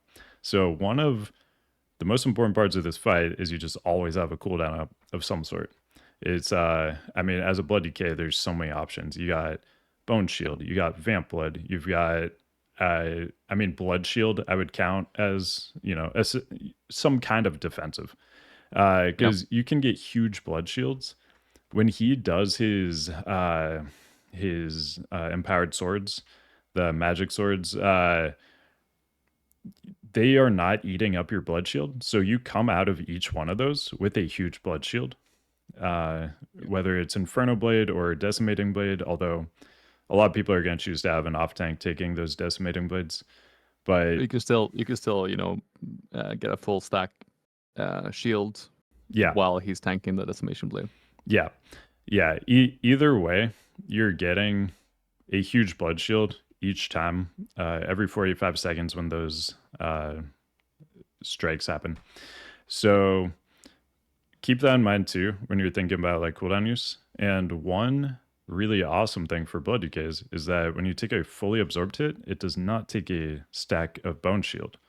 So you benefit from that damage reduction and you don't lose a stack. So anytime you have one of those timings where you're coming out of those blades with a huge blood shield, make sure you bone shield if you have the option, because it's going to Mhm. be huge value bone shield because you're getting that damage reduction and it's not losing charges. So And you're also recharging the blood shield or the bone shield while you still have the 6 stacks of value. So, mhm, you get your bone shield back up sooner as well. yeah, yeah. Getting having the cooldowns constantly rolling is such a key part of this fight, and you're just doing everything you can to live here. Yeah. Obviously, you're gonna be calling for sacks. Just make sure you always have something running. So once you're out of your own stuff, I mean, sacks, PS, potentially barrier if the raid isn't using it. They may be using it for the crystal soaking though. So find out about that. If it's available, definitely use it. If it's not, that's fine. Yeah. And then like Barriers. Mhm. your off tank can potentially give you stuff too. Like prop pallies are pretty awesome off tanks defensively for the other tank, just Yeah. because they can throw you a sack without any worry anytime they want. I mean, they can watch you for like an LOH. They can, divine sack. They bring a lot to the table to help other tanks survive. They can even I mean, on this fight in particular, it doesn't really matter because they won't have the healing buff, but they can throw Word of Glories on the other tank too for just a little bit extra gain. But on this fight, I mean, in general, it's not like a huge deal, but in this fight, it doesn't really matter because they won't have a healing buff, so you'll have a huge amount of HP, and they won't be doing a huge amount of healing. Yeah. Yeah. Some of the things that I want to mention a few things on this fight. So, um, the prevailing strat that I saw that people were using was um, to have your feral druid soak the first crystal, and then you, as the main tank, you take at least the first 2 blades. Mm-hmm.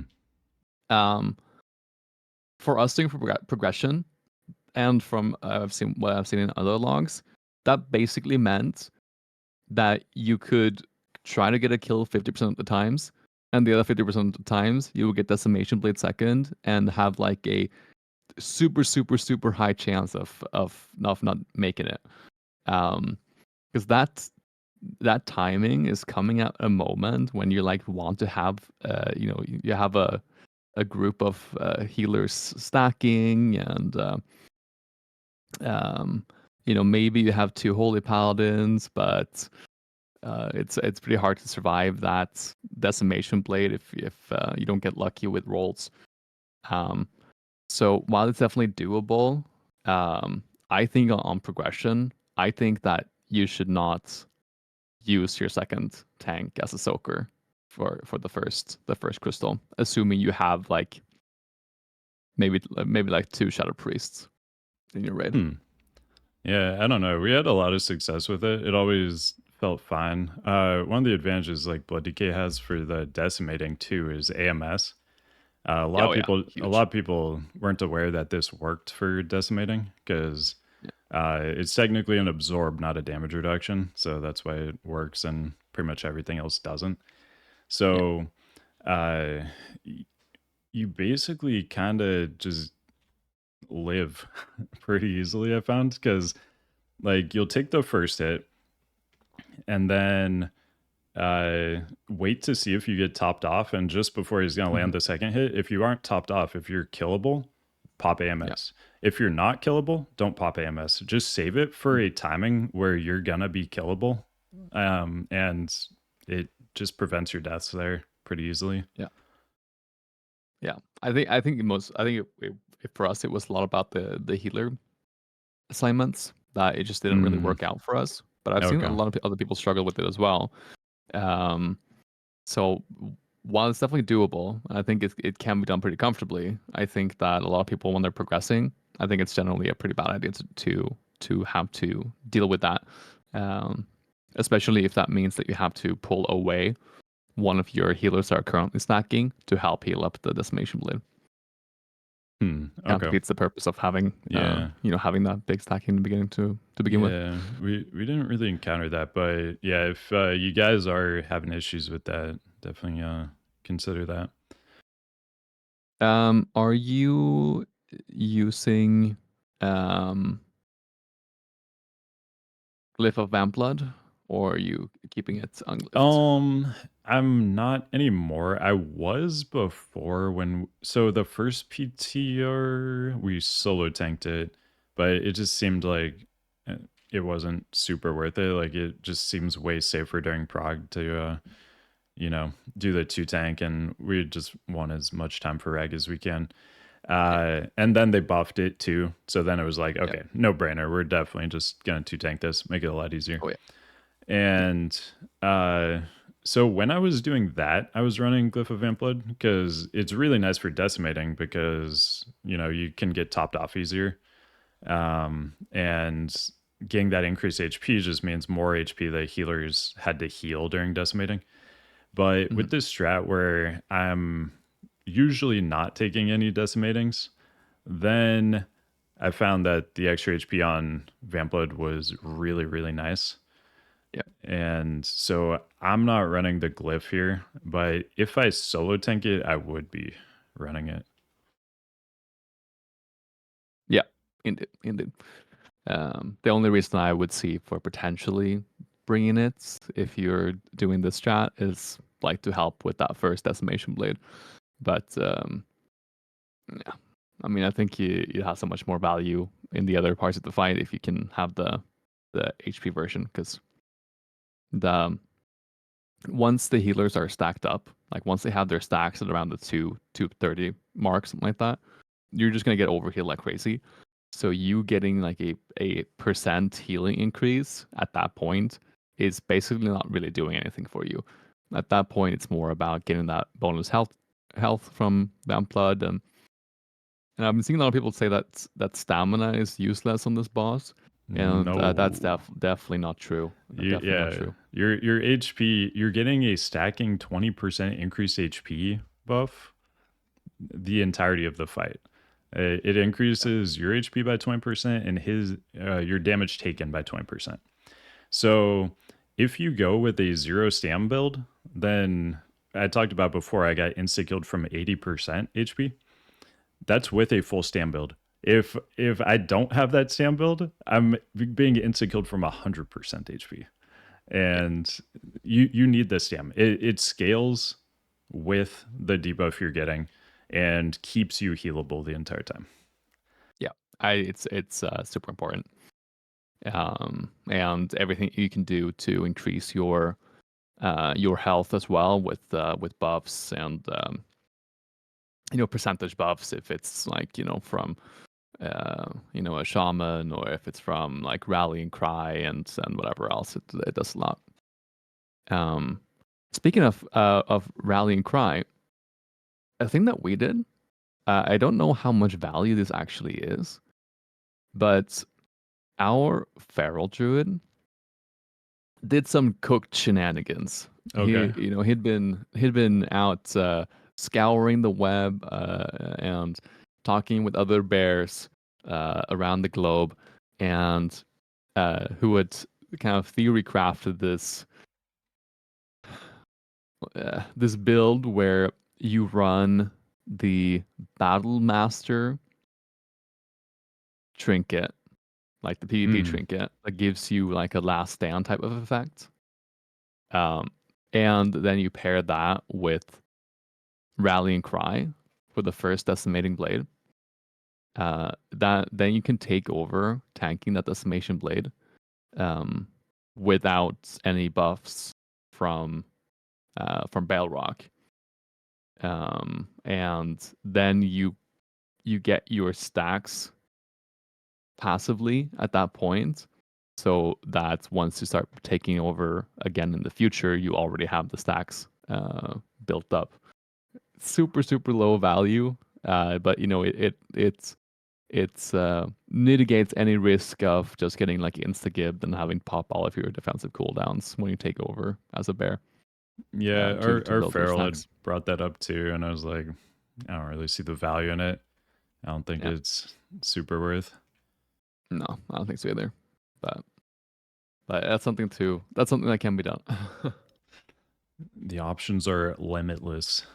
Speaking of feral cooking, I've been actually doing some cooking as well. Yeah.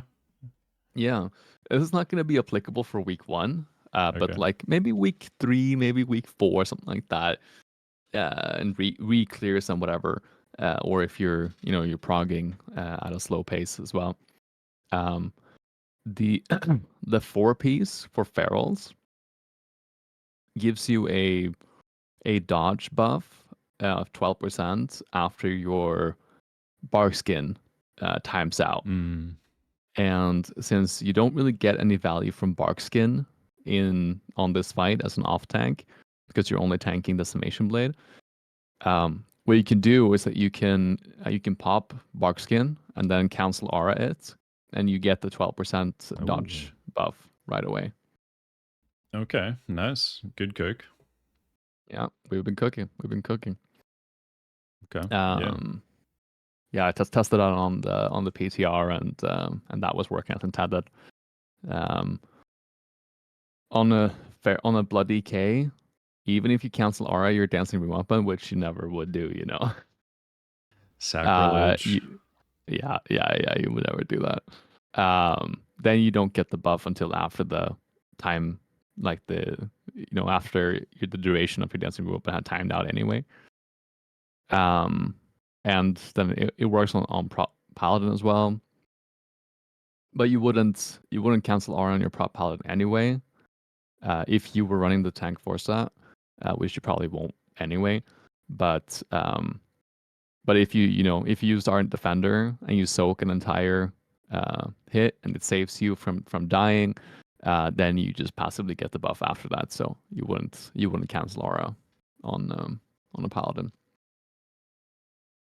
And then Prot Warrior, no need to check there.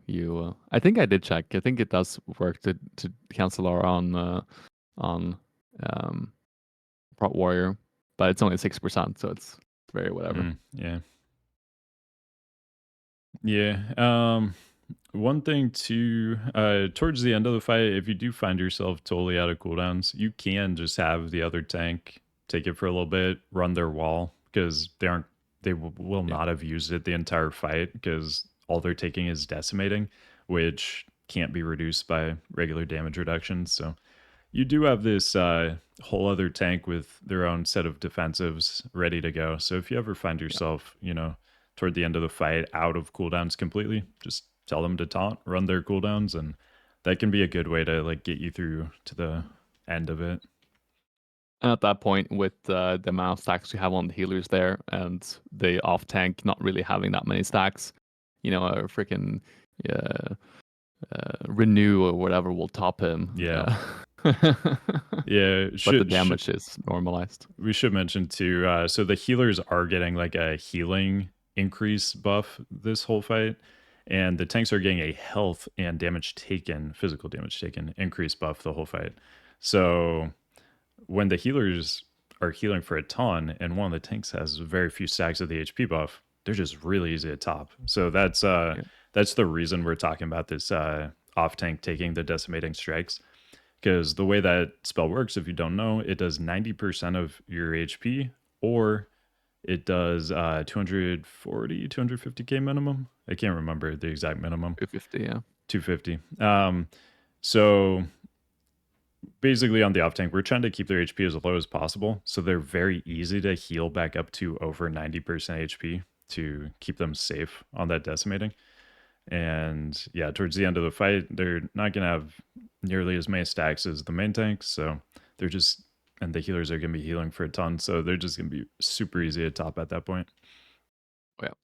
Yeah. How do you feel about the Tolbarad trinket, mirror of broken images here? I like it. Same. Yeah. I think Uh, it's good because it really frees up all of your other defensives to use outside of um, the Infernal Blade window. yeah, so the way I was using it before was just if I didn't have Waller PS and he cast an Inferno Blade, then I just had that as a safety. But Oh, okay. I think I mean, there's definitely an argument to be made to just, run it on the first one and then, use it every time you can and save that wall.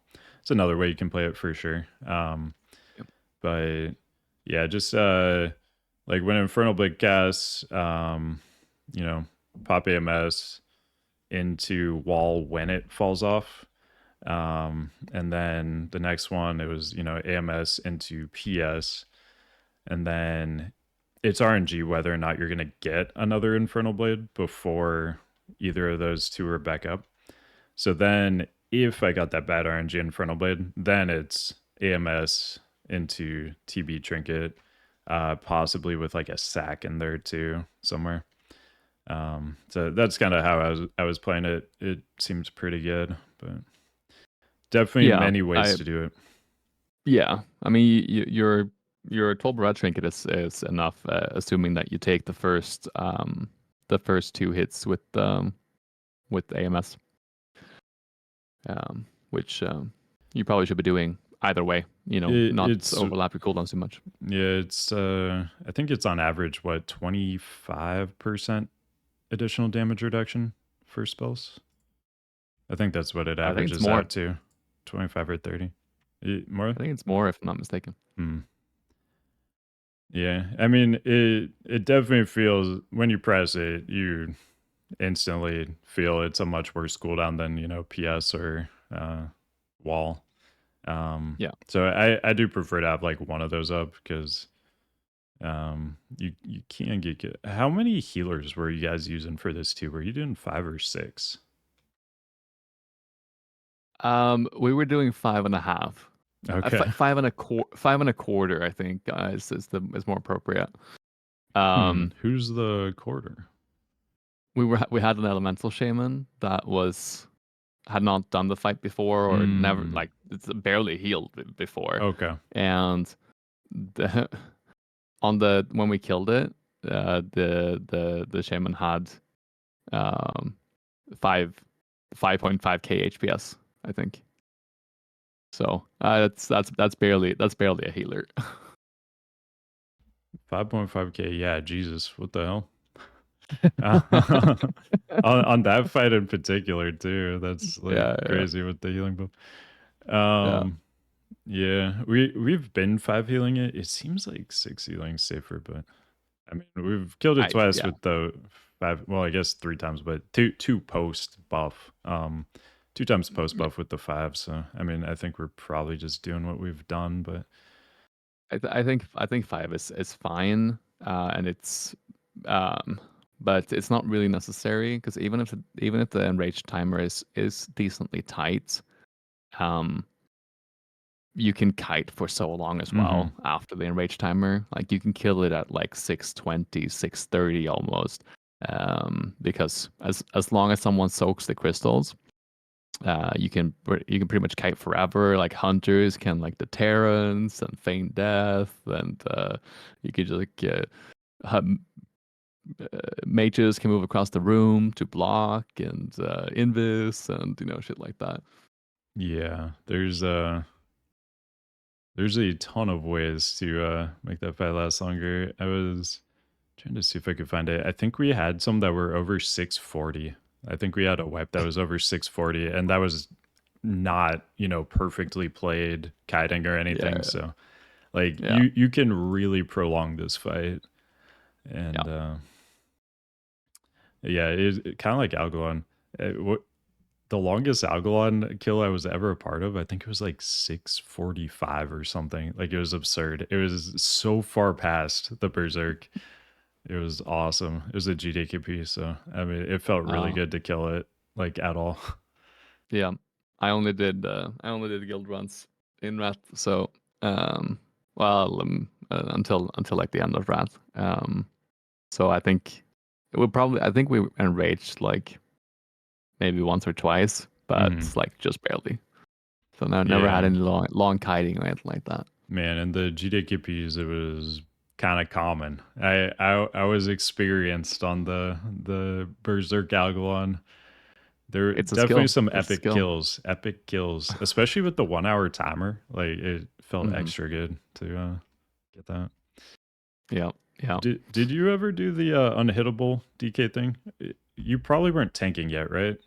Because you said No, ICC was when you started, I think. I did tank in 10 months because you ran one tank and then you Hmm. only had two tanks for Agalon. So I did tank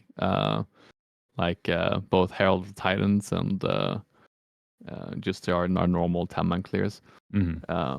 But I wasn't aware of the unhittable thing. It wasn't until like way after I'm Oh, like, oh, okay. okay, all right, that makes sense. Yeah, it was wild. I did it on my DK that had been 80 for, I don't know, a few weeks. So I had very little Mhm. gear available to me. I was only Yep, able to get to like 98%, but I took it good into enough. a GDKP that had a 0% chance of killing Algalon, and we killed him on the final pull with like 1 minute left. Uh, Only because I got hit 5 times out of, I think, 500 swings or something like that. It was absurd. Yeah. It was nice. All right. Let's. Do you have anything else for that? Otherwise, we can move on to Domo. So I want to ask you because I saw that you used it. But what are your thoughts on the tank 4 set on this fight? Because personally, I'm not a fan. Um, Yeah, I like it for Prague. It's definitely not something I'm gonna wear past week one, but yeah, but for Prague as mhm, well, I don't like it for Prague either. I wanna get your sure. perspective on it. Yeah. So there's, I mean, it's a fight where it's all about just having a cooldown up at all times to survive, and it gives you 6 more seconds. It's gonna give you 12 seconds total throughout the whole fight, probably. Hmm. Um, and because I mean, the kills are most likely gonna be in the, you know, uh he enrages at 5, right? Not 6. I think I 6. said 6. Is it not Yeah. 5? Okay, I must have that wrong then.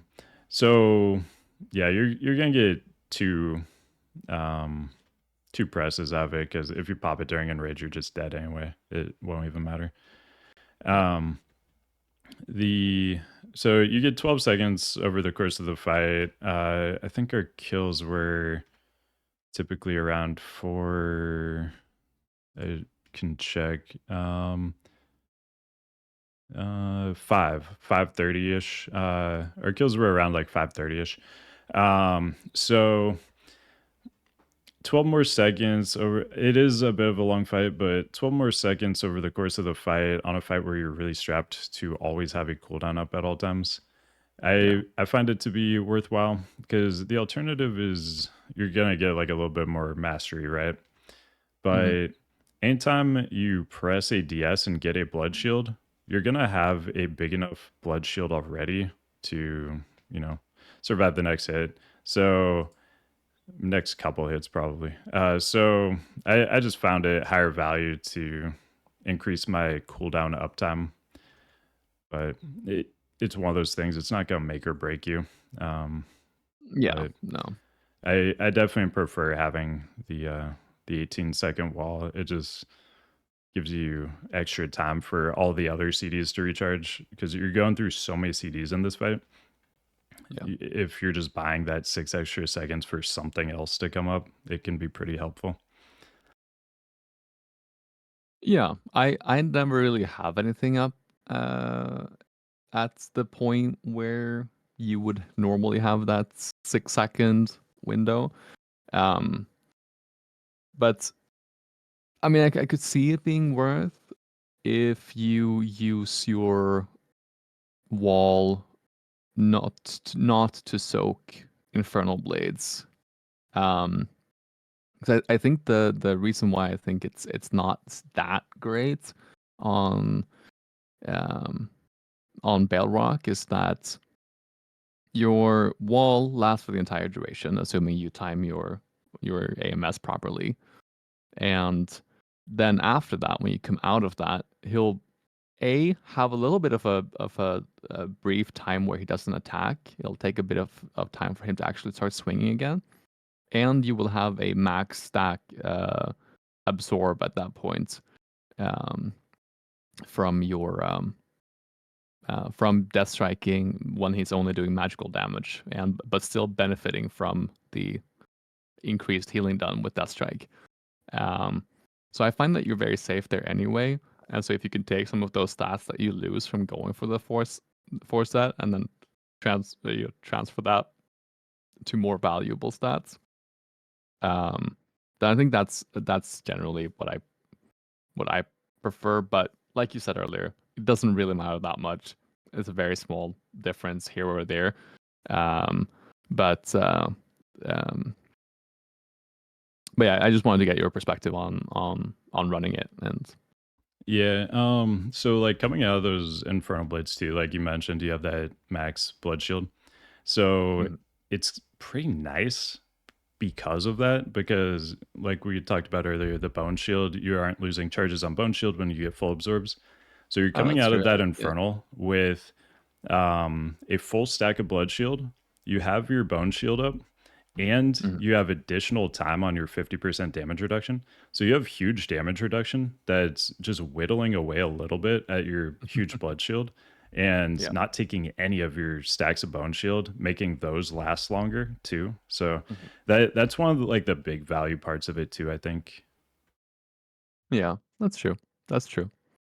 But again, it's one of those things, you'll be able to kill it either way. That's just how I've been doing it on PTR and how I'm going to do it on live, because that's what I practice. I have practiced, those timings of cooldown usage and everything. And just, Yeah.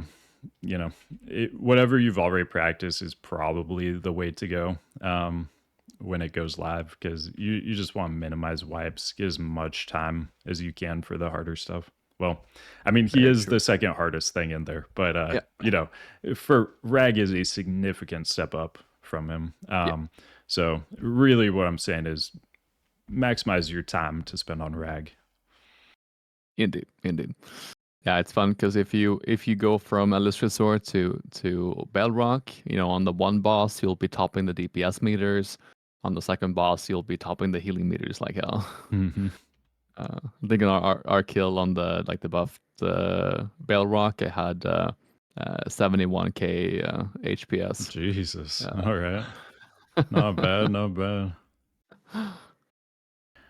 Yeah.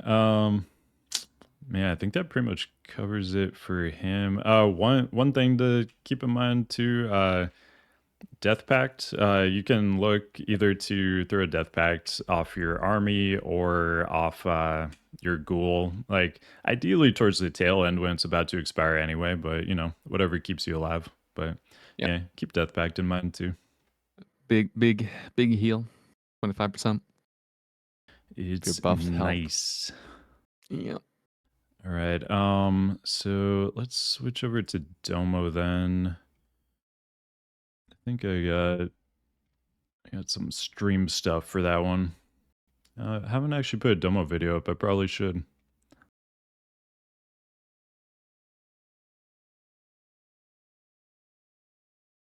Yeah, I have the 3-minute guide for Majordomo recorded, and it's actually a Ooh. 3-minute guide this time. Oh, have they not been? Both Been Alysrazor going over a little bit. and Baleroc have been 3-minute-ish guides. I mean, that's really good engagement bait if you call it a 3-minute guide and then it's like over 3 minutes and then everybody is like, wanting to comment like, hey, this isn't 3 minutes. You lied. No, no. It's better to do it 3 minutes and then talk fast as hell, because then everyone is complaining that it's Oh. too fast. That is the way to do it. You should see my Shannox comments. It's crazy. Oh my god. Okay.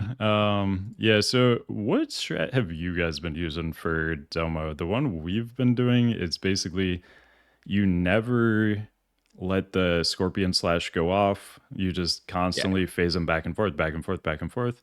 And Oh, the you've been doing back tanks, and forth? Oh, okay. yeah, you just basically you just phase them before he casts any special ability Okay. every single time, and then the tanks just soak the orbs and swap back Yeah. and forth. Yeah. We do jumps. Like we do 4 jumps before stacking again. I found that's been like slightly easier, that you don't have to deal with as many orbs and explosion or orbs and seeds. Um, um, and we have like 3 combat rogues or something like that, and it's they're just cleaving down the ads when they spawn from the jumps. Um, I found that that's been a little bit safer. But we did the back and forth strat on 10 man the first week, and that worked out. That worked out well. But I think the having the jumps maximizes your uptime on the damage buff a little bit more, because you don't have to deal with as many seeds. Yeah, that makes Um, sense. I've just been deferring to like our DPS, whatever they think is better. So far, I mean, it's kind of split in the guild actually. Some people want to do mm, it this way, some people don't. So, I mean, yeah, I just tank the boss where they tell me to. That's that's the short of it. yeah, But at least for this strat that we're doing, basically each time orbs spawn, you just move the boss so that you're gonna be the closest person to all 5 of them, and the yeah, raid will be far enough away and have room for their little explosions.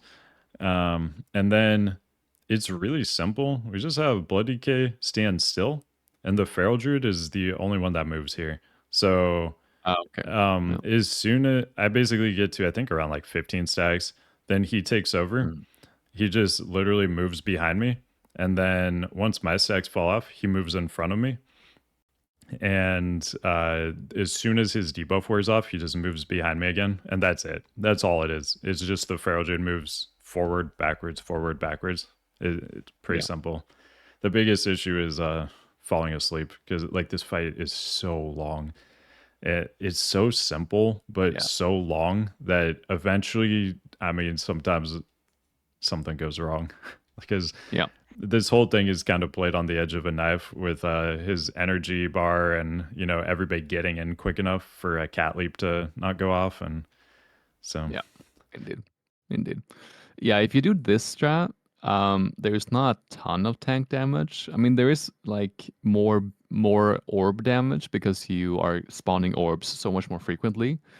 Um, but if you don't have to deal with the cats, um, there is the tank damage is quite low.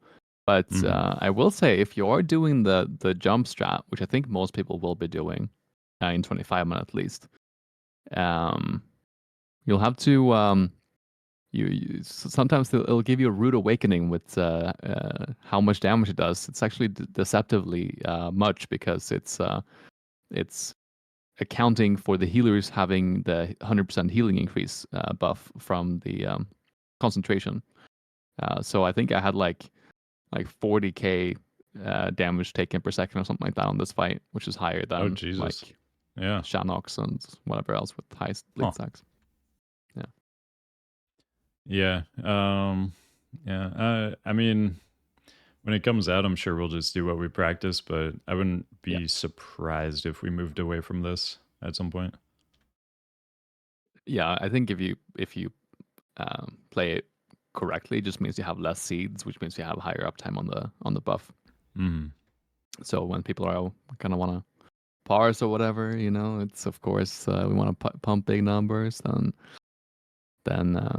gonna be minimizing the amount of seeds for sure. Uh, Struggling a little bit here with positioning here. Got some high stacks on the buff there. oh yeah. Yeah, sometimes, like I said, this fight, the hardest part is staying awake for Yeah, the entire. I mean, I think some of the kills were like 9 minutes. It's so long. He has 400 million HP, I think. It's, yeah. it, it's the worst We had fight. a wipe where we got to enrage at the 10 minutes. Oh, jeez. It was our first Oh, pull. no. Yeah. Man, Do you think this is the worst fight we've had in all of Classic? I think it's worse than Vezex for sure. Nothing is worse than Beth'tilac. Like No, I Vezex think. is like half the length. That's all I'm saying. Like Vez was like 5 minutes. Oh, you mean like Like no? like The like problem with Vez Beth'tilac wasn't a good is having fight, to but it was AFK. shorter. Vez wasn't a Look, good fight, but it was shorter. This is like twice as long as Vez, and yeah, I would say maybe even more boring, even despite that part. no. If as long as I get to press my buttons, I'm fine. But the Okay. moment you ask me to go AFK, that's when we got beef. I guess you were well, you would have been playing Frost, right? For Frost BK, Vez? yeah, Okay, yeah, yeah. yeah. Yeah, that Just would interrupting oh every. god. Yeah, and you have 20% reduced attack speed and everything. Oh man. uh, Yeah. it is what it is. I mean to me it sucks cuz minus this boss, I really like Firelands. Rag's an awesome fight. Best we've had in Cata so far, I think. The other Mm. fights are solid, I think. I don't Yeah.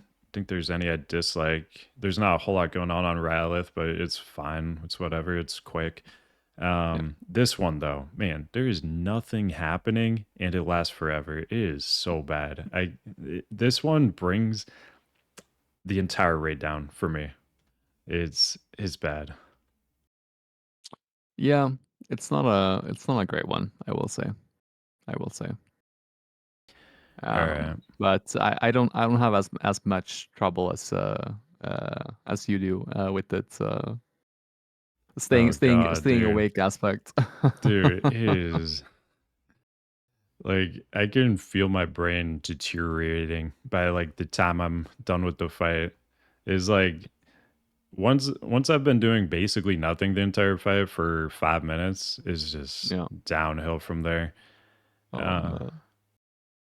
so I mean I guess while this little trash mob is pulled up on here, we could at least show him. Basically some firewalls are gonna spawn. You just move to the spots. There's no fire.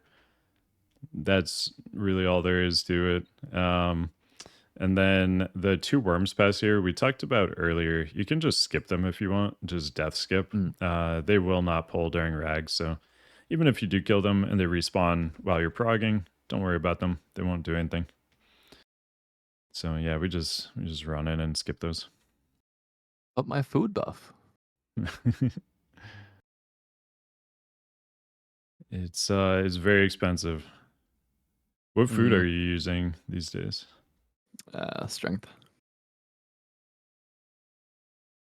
It's 80 silver at the moment.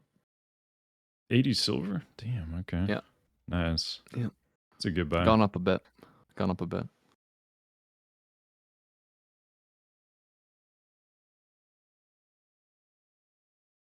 All right, so final boss Rag, you said you guys didn't get too far into this. How far did you get into it? Like phase 2. Phase 2. Okay. Like dealing with seats. Okay, yeah. I've Yeah. definitely seen the entire fight, and I know Mhm. the entire fight, but I haven't really been putting in the time on the PTR on Rag, unfortunately. Sure. Yeah, it is one of those fights. It's just a lot of pulls.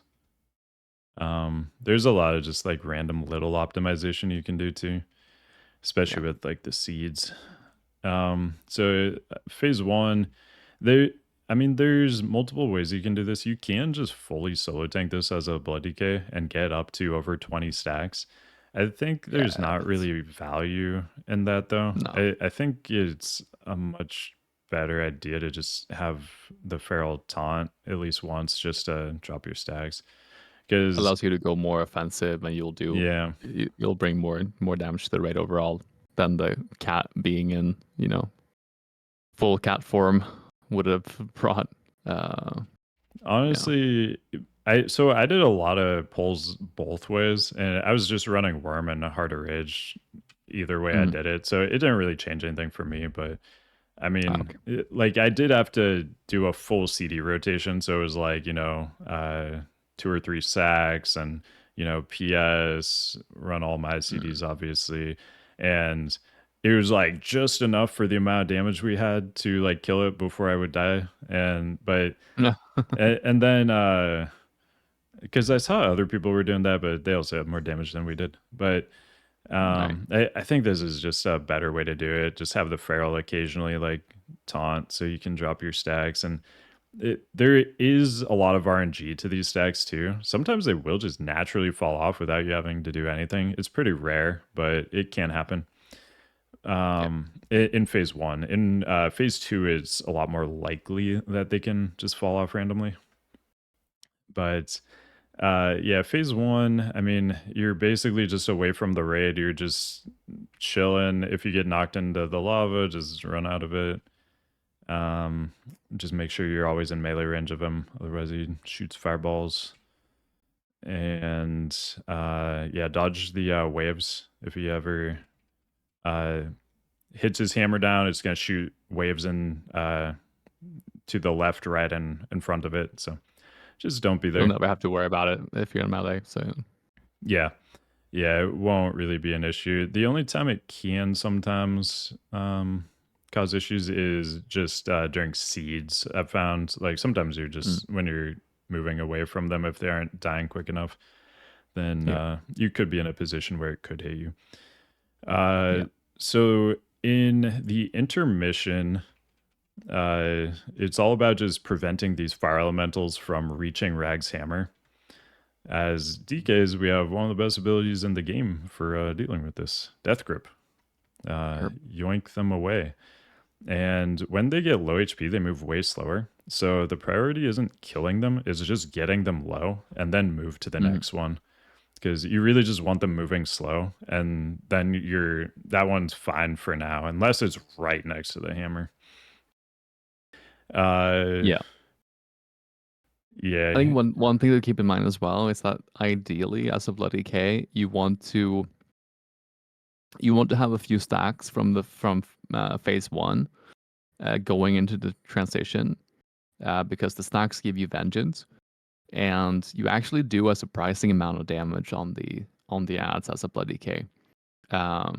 In the limited amount of time that we spent on them on Rag, um, I was the highest damage dealer in the entire raid on the ads nice. as a bloody Yeah, K.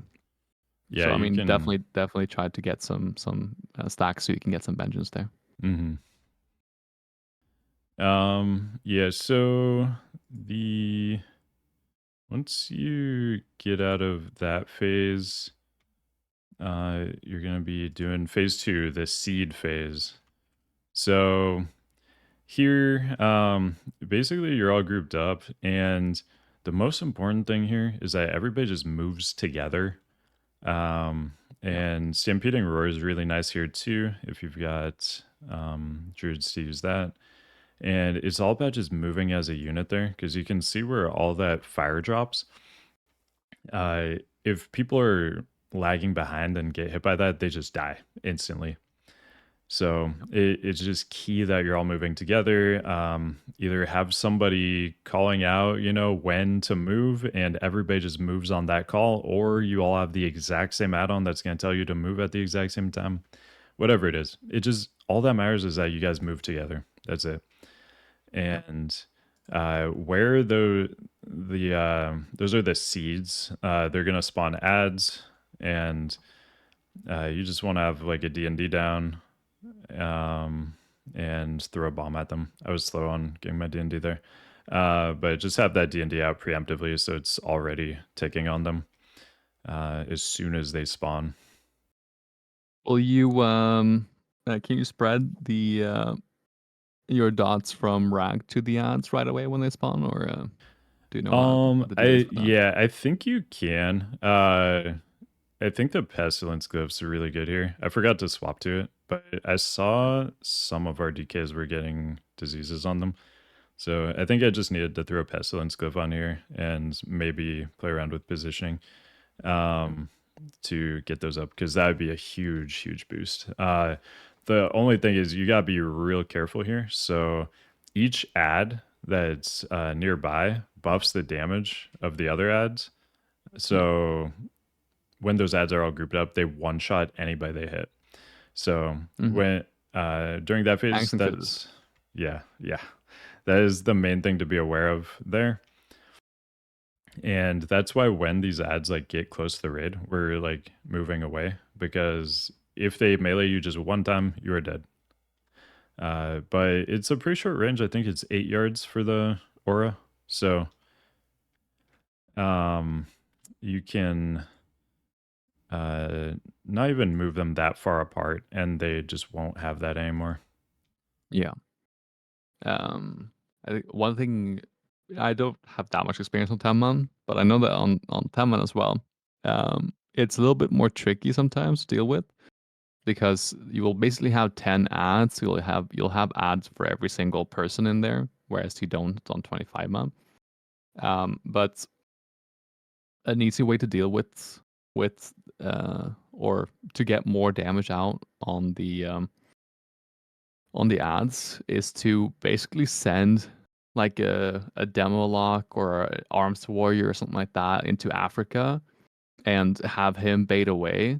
Um, and since he's not stacked up with the other ones, he can just I think he needs to get a bop as well um while the orbs are going out, so he doesn't get the fixates.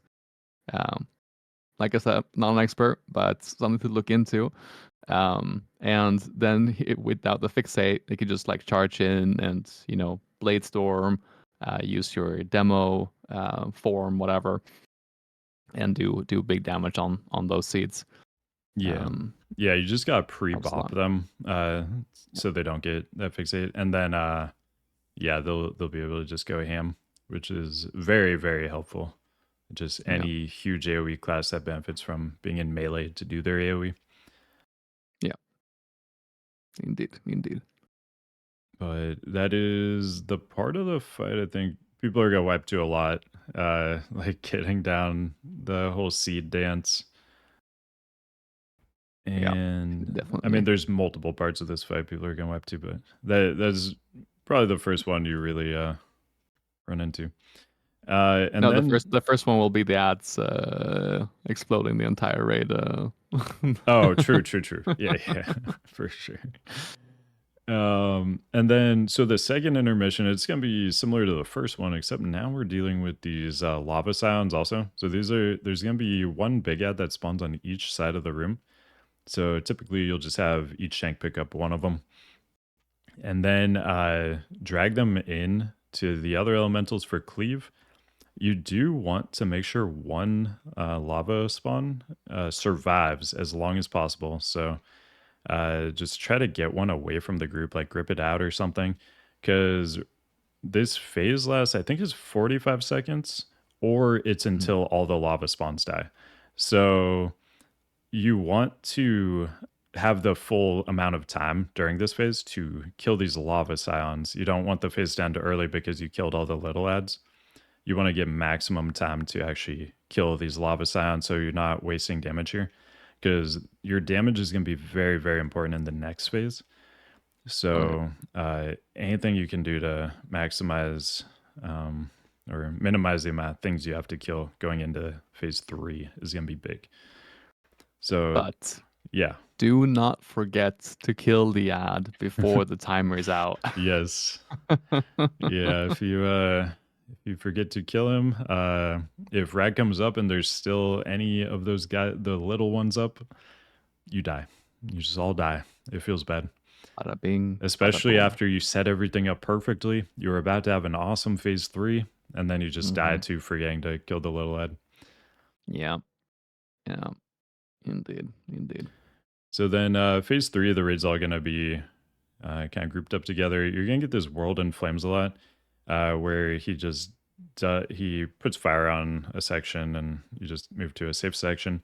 That's a really good timing for tank swaps to drop stacks. Mm. Sometimes they will just naturally drop during that, because between that and his hammer smash, it's a long time before he's actually meleeing. So Yeah, depending on the RNG, you may just get a natty reset there, but you really want to keep an eye on it because, like you might have seen there, it was pretty low duration, but we got Yeah. the refresh. So like just one taunt would have prevented that refresh. So just really keep an eye on that. For safety, you can just have them always throw a taunt at the end of that, and you'll just always reset. Or you can pay close attention to it and only call for the taunt when it's actually going to reset. But Speaking of engulfing flames, by the way, mhm. though, do you milk the last engulfing flames before going into the last transition to get more Yeah, damage on the boss? Yeah. yeah, that's something we're doing. So these meteors also, obviously just stay away from them. They will fixate the last person that attacked them. So, and when you attack them, they'll like get knocked back. So people are like assigned to just kite these around, basically keep them away, but just stay away from them because they will one shot you. It actually sends you flying too.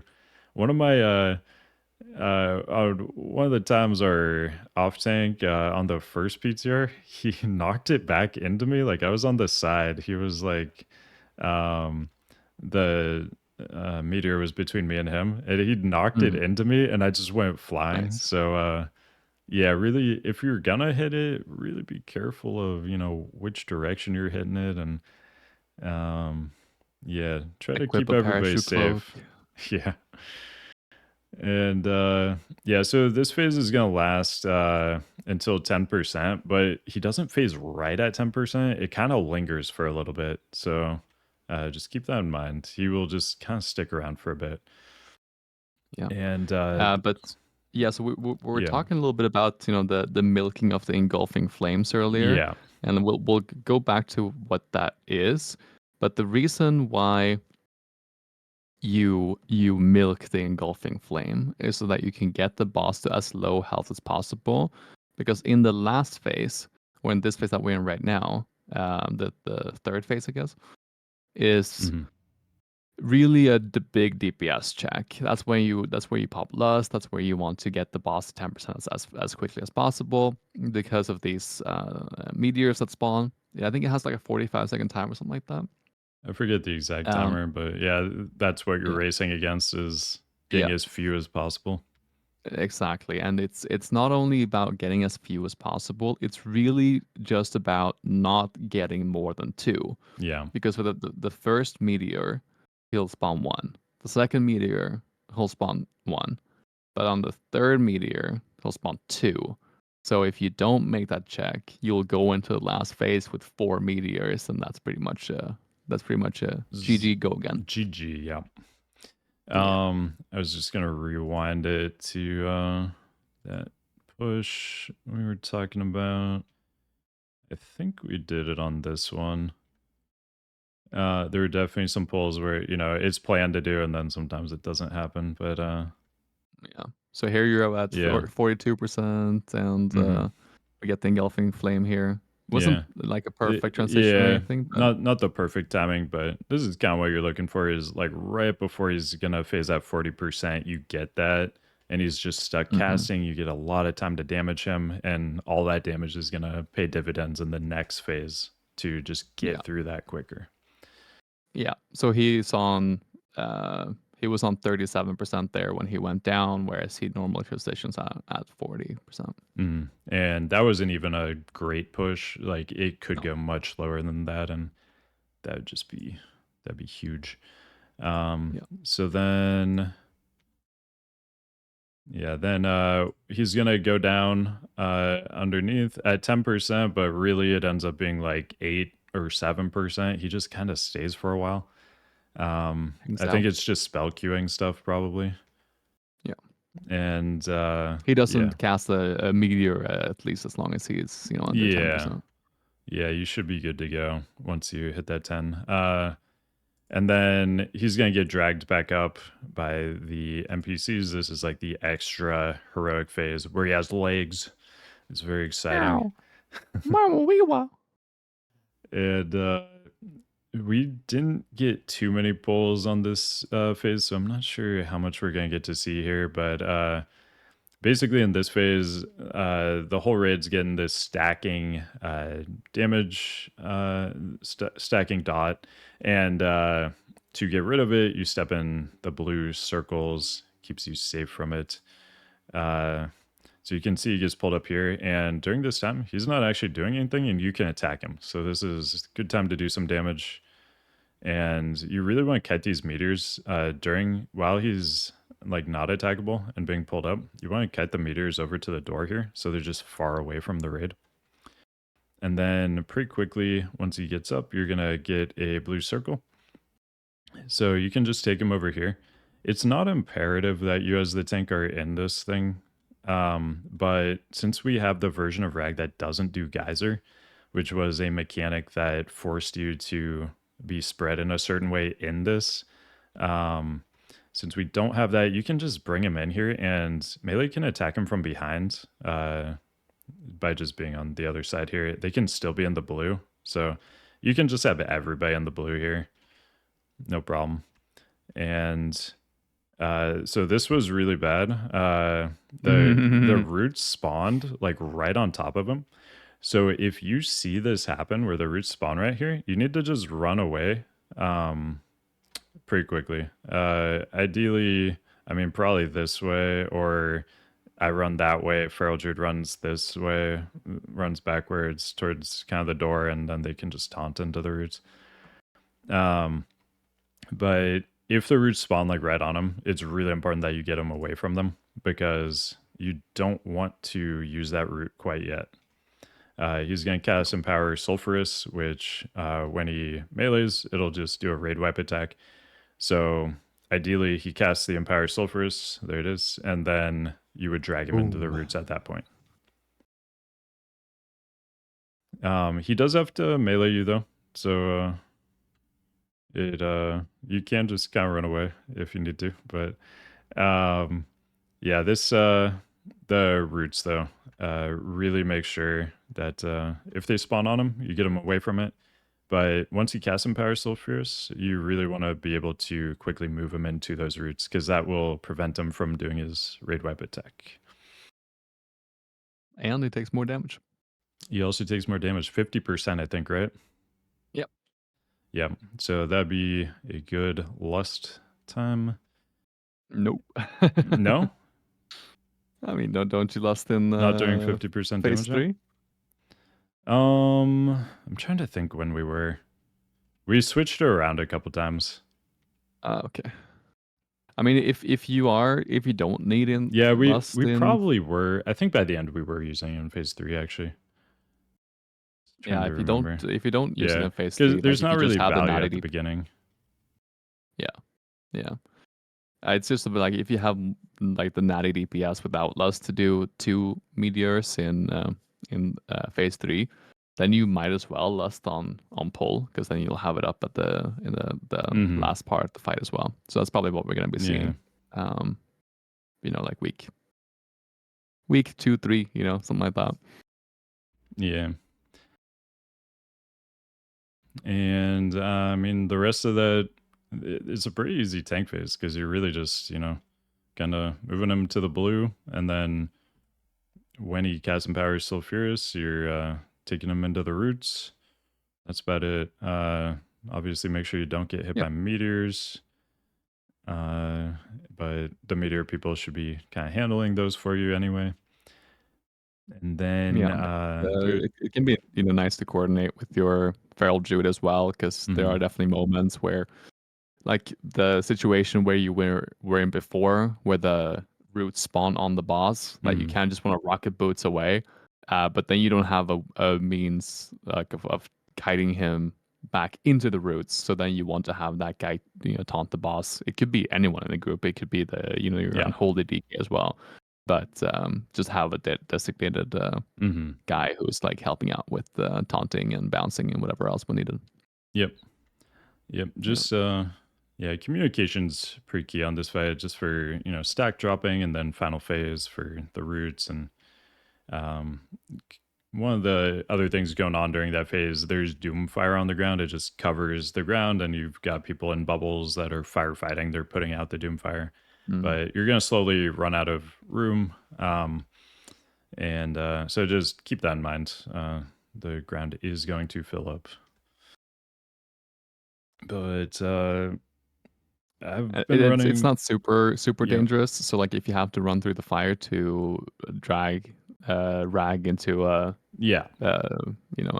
roots, then that's something you should do. Yeah. The rooting Empire Sulfurous is the #1 priority. Nothing else really matters. Obviously, don't get hit by a meteor while you're doing that. But aside from that, like basically none of the other mechanics really matter to you during that time. Yeah. And as far as gear, I was just wearing my normal like tier 11 haste set with Worm and Heart of Rage. Seemed like a very solid way to, do damage and have plenty of survivability for this fight. Yeah, I was running around like maybe 90% master, something like that, on this fight. Yeah, I With think it was the around there. DPS 4 set and Heart of Rage and Worm. I think like you said, like now in the beginning, like you don't really need Worm, but on a long fight like this, if you can have just one pull that could have been prevented by you having a stamina trinket, it's probably worth it because there really isn't that big of a DPS check except for the third phase, and you having a DPS trinket there is probably not going to be what makes the difference. Yeah, and just each of those trinkets is just enormous value for their like specific role. The Worm, just insane value as a survivability trinket. The Heart of Rage, insane value as a DPS trinket. So yeah, just get 2 huge value trinkets. And I mean, this fight, is gonna get up over 10 minutes for sure. So if you can prevent a web, it is very, very big. So similar to LK in length. So yeah, that time, it adds up, and it's gonna be a lot of pulls for people to get this. So I don't think it's quite gonna be as many as HLK for people, 0%, but it is for sure up there. It's more than anything in Cata so far. Yeah, I mean for sure. So somewhere between what we've seen in Cata and HLK 0. Somewhere between there.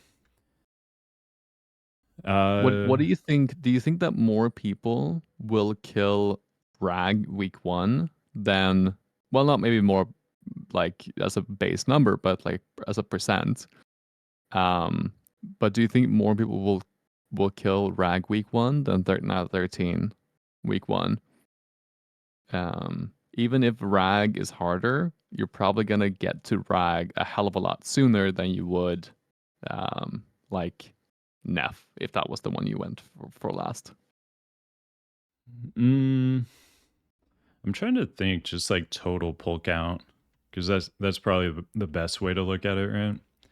I mean, I feel like probably like a Heroic Alysrazor, Heroic Beth are probably 20 plus pulls for a lot of people, I think. Really? Yeah, first time they do it, I think. Probably 20 plus. And then Shannox is, I don't know, probably around 5 average.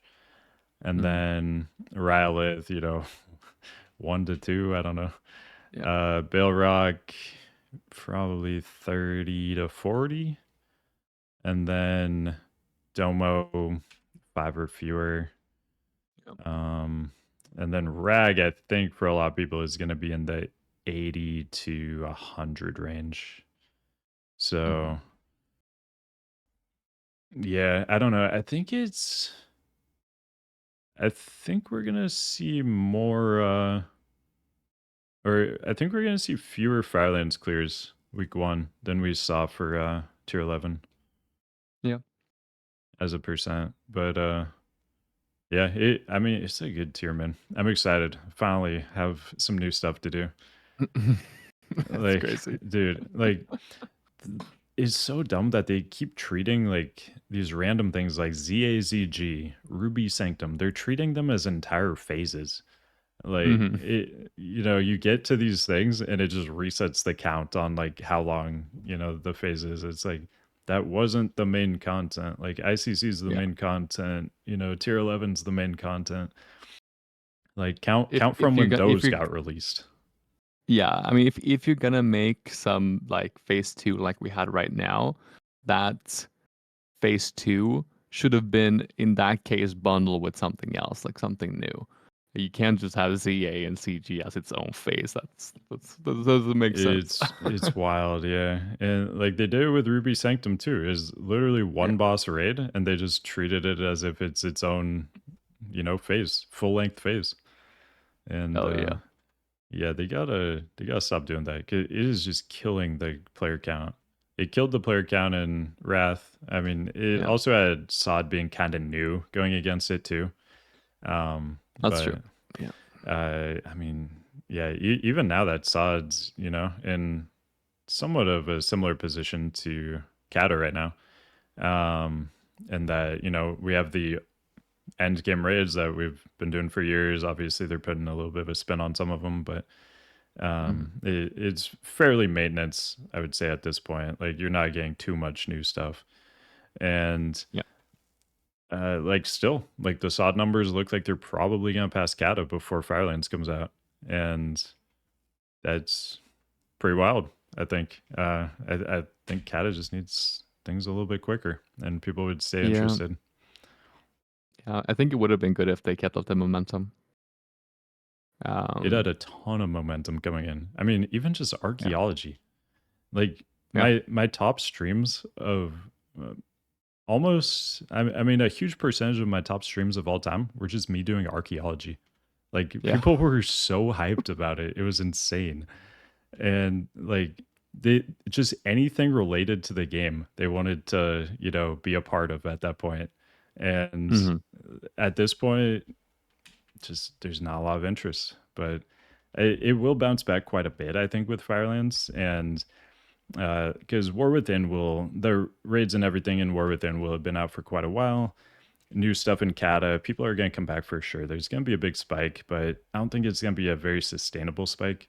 Like some of the spikes, people, there's really good retention. People stick around for a while. I think this is going to be a spike that really quickly drops off, but I think so too. Yeah. Yeah. and especially with Dragon Soul being the next one, which is a raid. Like from the beginning, people have been like, "Yeah, I kind of like Cata, but Dragon Soul," But and Dragon Soul. Well, it's yeah, I maybe a think longer people. Dragon Soul too.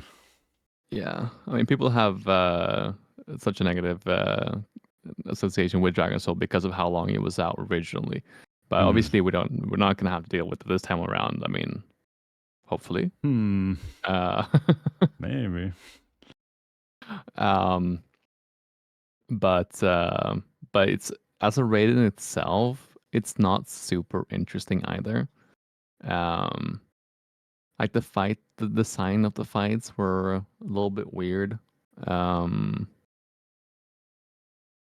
especially like both spine and madness, like the Mm. ultimate encounters being kind of like, oh, okay, are we? Very Is this it? experimental. Yeah. Yeah. Um, like the gunship. Yeah. Um, Ultraxion was kind of cool. And very much just like you get offload your full damage abilities, but yeah, apart from that, like it was just kind of not a super interesting raid. Um, Yeah. I mean, it's no really new visuals either. Like you're going to Dragon Blight for a lot of it. Then you're going to the Eye of Eternity, a Wrath mhm. raid. And then y- you go on a ship. I mean, it's essentially Gunship. just gunship, yeah. And then like Spine's the first thing that's actually new, and then Mm, Madness. And I mean, for other reasons other than the visuals. Well, I guess the visuals too, because a lot of people didn't like the fact that you're kind of fighting, Deathwing's claws instead of him. But right. Yeah. um, Yeah. The one thing I think Dragon Soul actually does have going for it, though, is the progressive nerf to the raid. I don't know if you've looked at this at all, but it has a similar system to ICC where each week there's a 5%, I believe it's damage done and health reduction on the mobs. So the players don't get a buff, but the Mm, mobs get a debuff. And it stacks up to okay. 35% instead of 30%.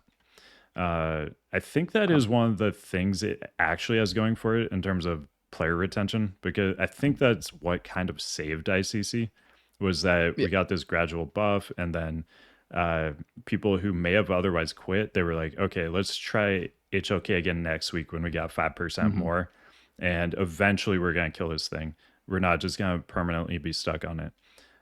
I think it's helpful, just because once things get on farm, it makes things really easy, and it makes it less of a chore for people. And people who weren't able to kill it before slowly become able to kill it. So I think it's really good for player retention, but at the same time, it's also Dragon Soul, which isn't the most hype raid. So Yeah. I mean, I don't know how that's totally going to shake out, but I think that is the one thing it at least has going for it for players. Yeah, I think that's good because by the time that the buffs come in, you're kind of done like with the raid as it is. So it's kind of nice to just be able uh to clear it without like big fiestas. Hmm. You just people have like completely zoned out and you wipe to dumb shit like you do right now. Like Frozen Orb. last night was terrible for us, man. Oh, great. I was about to lose it last night. Uh, but with some buffs coming in later, that would have been fine. Um, but yeah, I think the big thing as well is that it's not only keeps players around, but it's also keeping players more active because I think people will be much more likely to run alts with Yeah. GDKPs and stuff like that. Um, and I think that's kind of what's kept the retention in Wrath of Lich King somewhat high, like you said, with Hmm. so many GDKPs being able to run um, 12 out of 12. Is it right? In ICC? Oh, 11 out of 11? dude, it's been too long Or... already. I don't even remember how many bosses we were killing. but yeah. Yeah. Man, I'm hopeful because, like, I mean, this is my favorite version of the game that's out right now, but it just feels so bad when there's not much hype, not the player count's low. I mean, Mhm. Yeah. uh, some people are like, why does it matter what the player count is, you know? But for me personally, like I was talking earlier, all 5 of the raids I've been doing are on break right now. I've Yeah. never had that happen the whole time I've been playing Classic. I actually Yeah. have a Cata raid for the first time in weeks today, later tonight.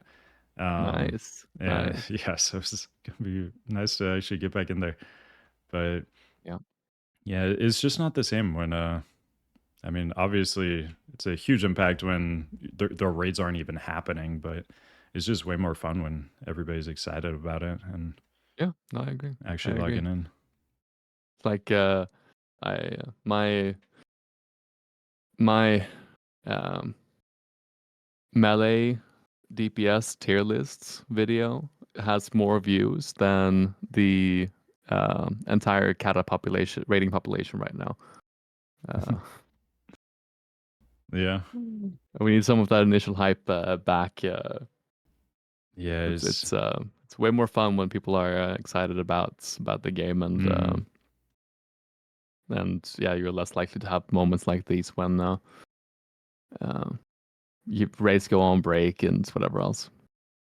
And GDPs are yeah, dead. Yeah, yeah. they can do it too. Like we really just need a 12 to 14 week content cycle for each raid. Not Mhm. phase, but actual full-fledged raid. Yeah.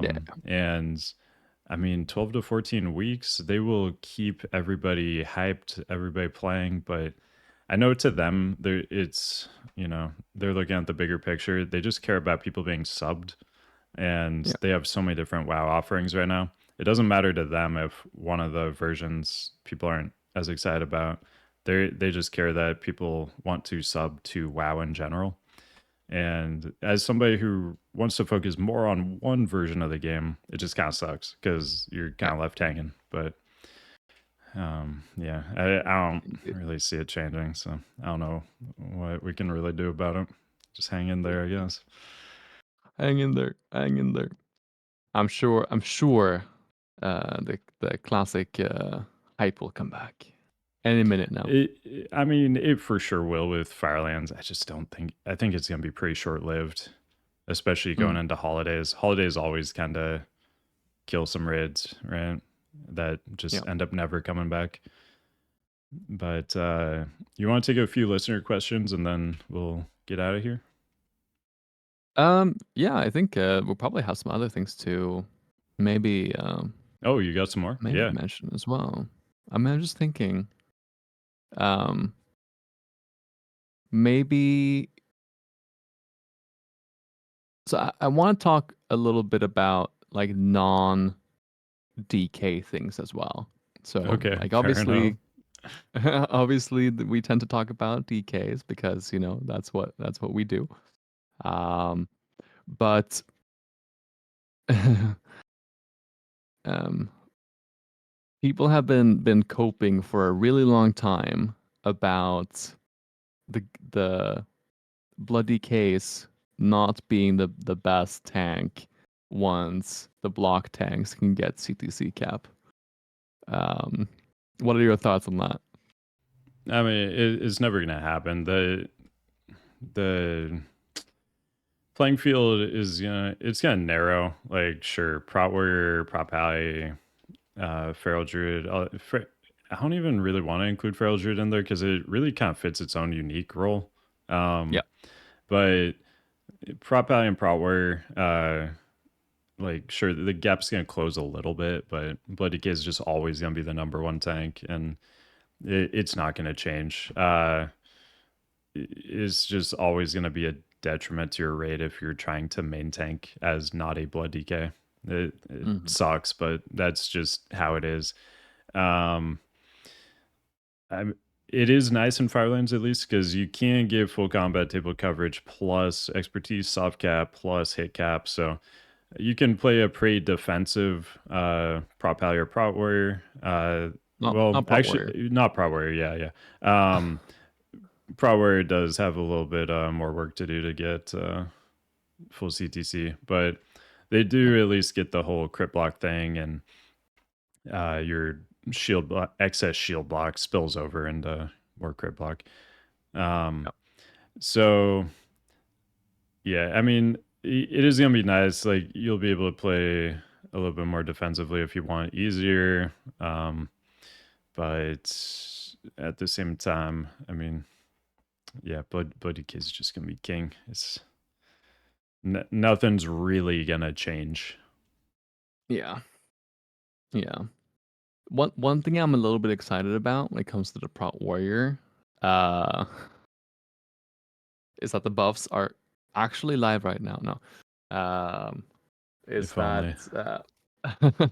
even if you're not getting CTC cap, if you're running the tank 4 set, you'll at least be able to get CTC cap for 2/3 of the fight because you will Yeah. have the CTC cap while in shield block. You'll have CTC cap while outside of shield block with the 10-second parry buff.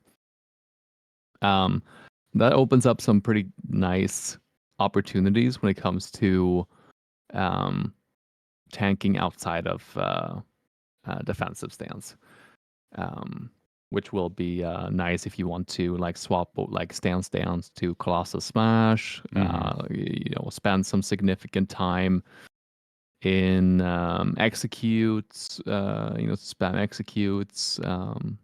While still tanking, so you get like a ton of rage, and you can just Hmm. spam execute stuff like that.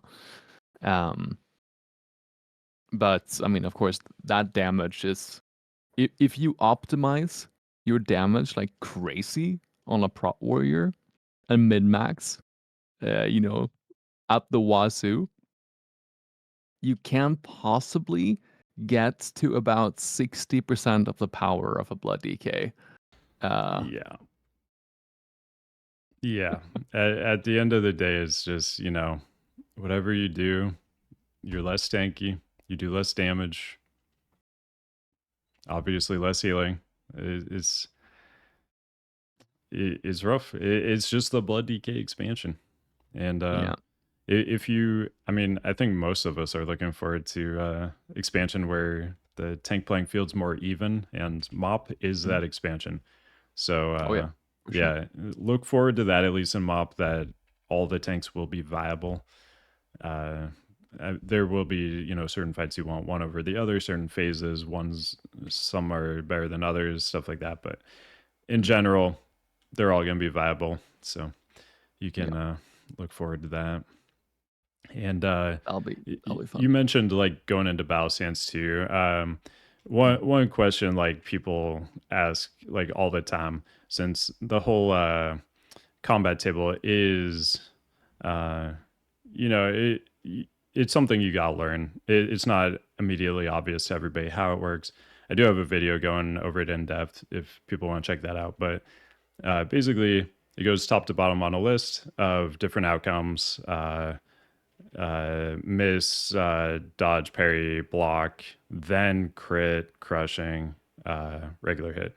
And so when Riyani's talking about you're now safe to go into battle stance, you are losing your innate crit immunity from your talent that makes you uncrittable while in stance, but you're pushing crits off the table by being unhittable or by having full combat table coverage.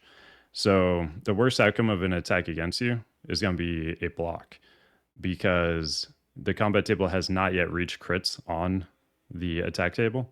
That's why you're uncrittable through combat table coverage. So that's just to clarify, that's what he's talking about there, because I've gotten that question a million times. People just do not understand how the combat table works. They think that even if they have full combat table coverage, they still need to be uncrittable. This was a big thing in TBC Mhm. for prop Yeah. allies. But there's two ways to get crit immunity: either through combat table coverage, full combat table coverage, or Mhm. through some innate means such as like defense, reducing your chance to be crit in previous expansions, or the new tank talents that reduce your chance to be crit. Yep.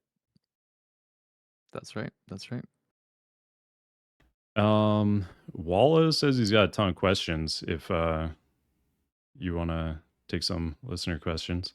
Mm, I don't know. We've been teasing Walla a little bit here, saying that we would take questions, but I don't know.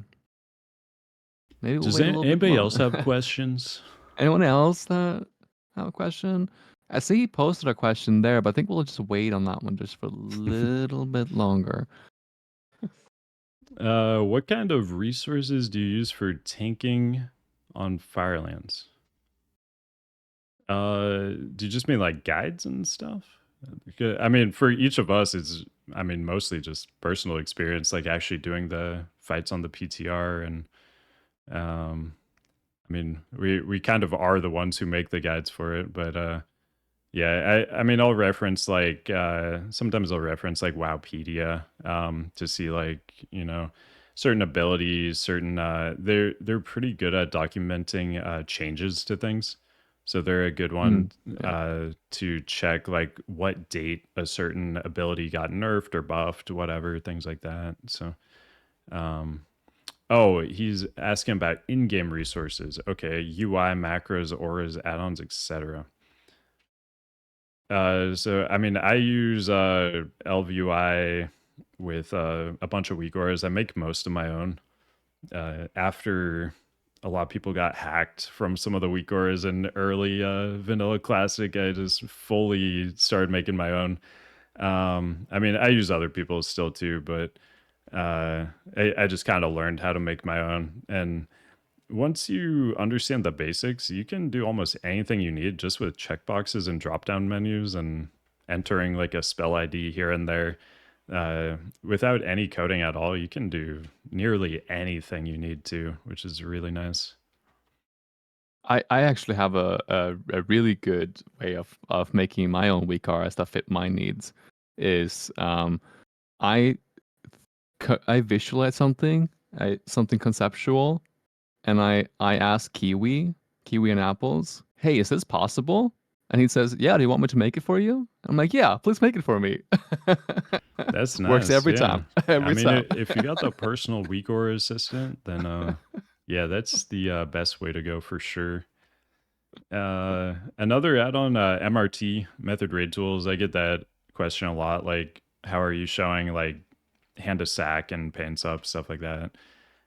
So yeah, method raid tools, good add-on for that. You can customize like what raid cooldowns are shown. You can move them around, make them bigger, smaller, put them anywhere you want. And then for also each raid tier, I've started just kind of making my own like really lightweight tank pack WeakAura. So it just has like some of the debuffs for different fights and things like that. Uh, like probably a million times lighter than the Foji pack, and it just has kind of bare essential stuff you'd want to see as a tank, certain debuffs, buffs, whatever. So I had one for tier 11. I'll have one out for tier 12 too. I just kind of slowly make it as I'm doing the fights on PTR. Yeah, I do think something like Foji is good though. Especially on Rag, like when it comes to the seeds and stuff like that, and tracking debuffs and whatever else. It is a little bit bloated, as it always is. But the way that Foji's WeakAuras packs is ideally supposed to be used is by like deleting half of it. Um, Yeah.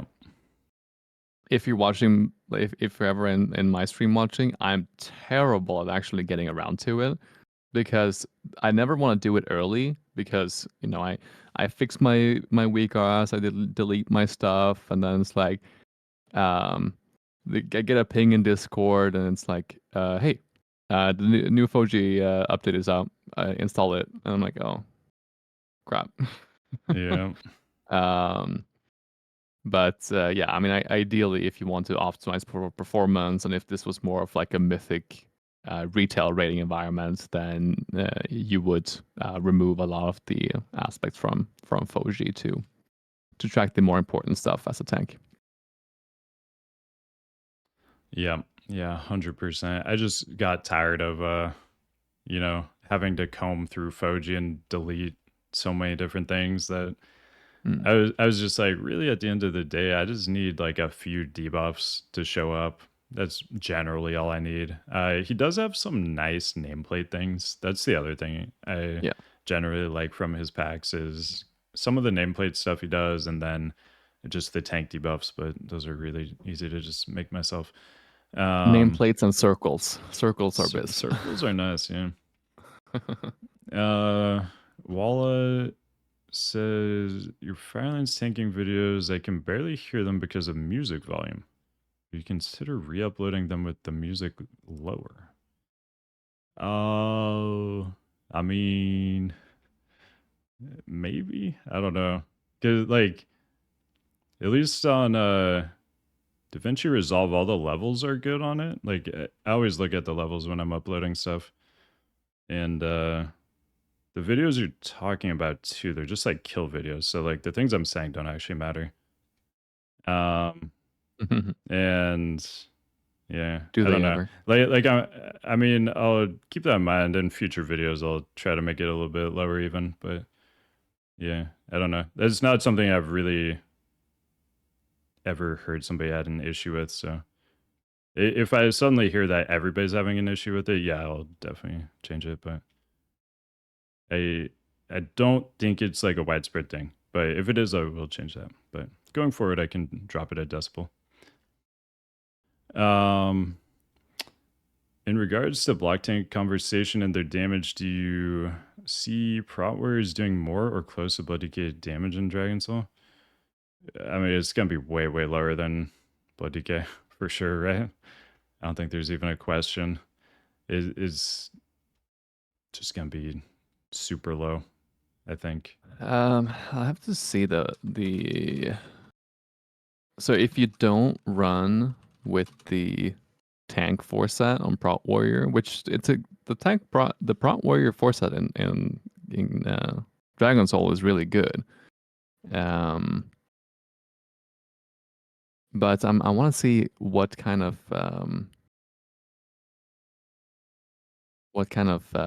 bonuses there is for arms, or DPS Mm. in the next.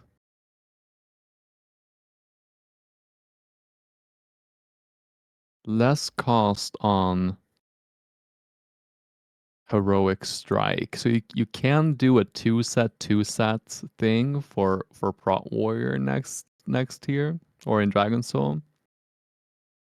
And squeeze out a little bit more damage while still getting the absorb from the 2-set for on Revenge.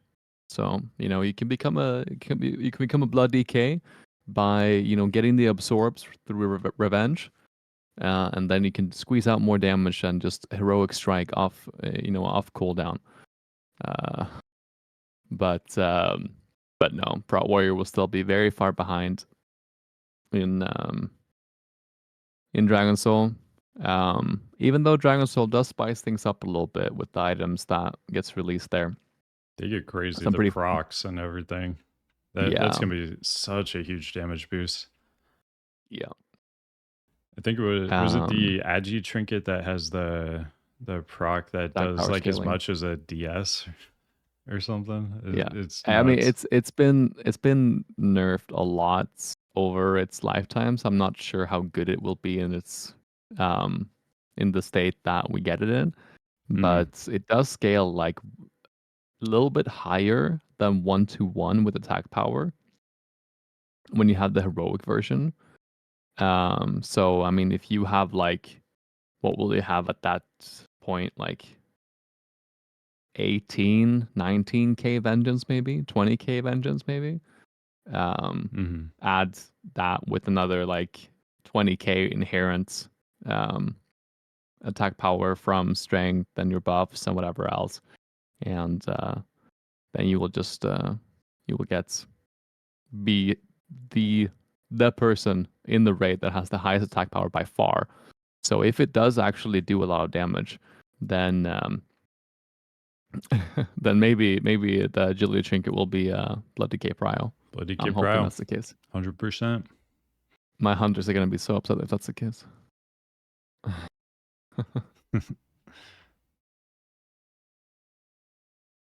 It would be interesting to see another tank compete with Blood Decay at least in the damage department. So I do think that, I mean, right now, Protection Paladins, if you're main tanking, can output like very competitive damage if you use the DPS 4-set. Some people have been pushing quite high numbers. I don't think we're close to like the top percentile of the Blood DKs, but we've definitely seen some pretty high numbers from Pop Paladins, if I'm not mistaken. You're probably bringing an extra healer to accommodate a prop ally, though, right? Like the Bloody Cake, and I mean, largely self-sustain and 10-man for sure. I don't Well, know. of course, I feel like you're losing so much damage, like just because of the healing part of Bloody Cake. yeah. But I now when I actually looked up the rank 1 Protection Paladin, the difference is actually like yeah, quite big. yeah, I thought it was higher. I don't know. It feels bad, but probably is just a meme main tank. It's Yeah. Yeah, such a fall from glory last yeah. expansion. How far the mighty have fallen. Yeah. That's why I want to play Wrath again, just so I can play Prop Ally again. I mean, I've been playing Prop Ally most of Cata as an off tank, but because that's all you can do on it, or should do on it. But yeah, I would love to main tank on Prop Ally again. It's definitely a good time. Yeah, Prot Warrior is, I would say, honestly, almost a better better off tank if you don't like desperately need the um, divine guardian, divine sacrifice, Yeah. whatever it's called. Just because of the um, free vengeance with Mm. vigilance, Yeah. so you can actually squeeze some numbers while off tanking as well. Yeah, I think so. Man, the numbers. Last time I looked at it's been months since I looked at the numbers, but in July maybe they or August they were. I think it was like 3% of tanks were Prot warriors. It was crazy. Mm-hmm. I'm sure I it's uh, similar. I got a rank 2 or a rank 3 in the world on on council, and it Mm. was like a 93 pars or something like that. Dude, yeah. It was similar to that at ICC too, just I mean, to a lesser extent, Yeah. but there were so few. I mean, just having I on my Prot where it was in a GDKP that didn't even clear everything to like 30%, I think. And I was like rank 20 Prot warrior just because I had heroic kills tanking through Syndragosa, I think. Like that was Mm-hmm. enough. Like you didn't even have to get a LK kill. Just having a Yeah. parse of any kind on each boss got you like rank 20. It was crazy. Yep. Yep. I'm still currently rank 16 in the world on my Prot Warrior, and I haven't Nice. played it in like 2 months, something like that, And maybe more. the 16's probably like purple, right?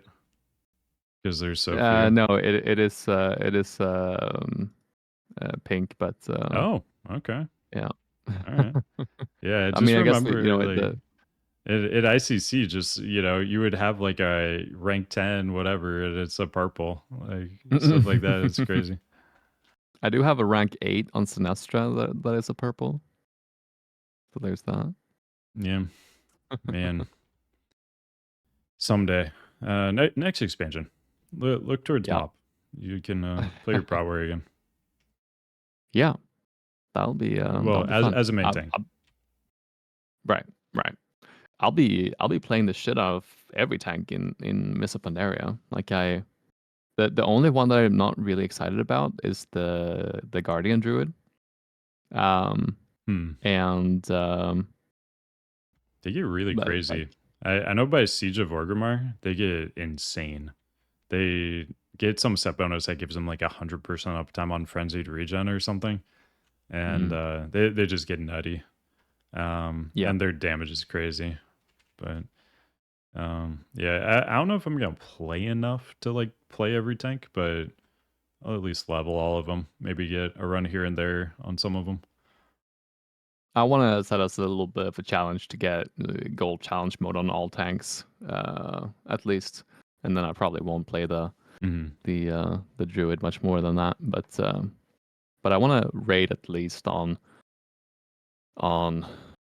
Bloody K monk, and then raid somewhat frequently on the prop pally Hmm. and warrior as well. It's gonna kind of depend Prop on pally will be fun. what's coming down the pipe too, right? Because we got this Warcraft Direct coming out.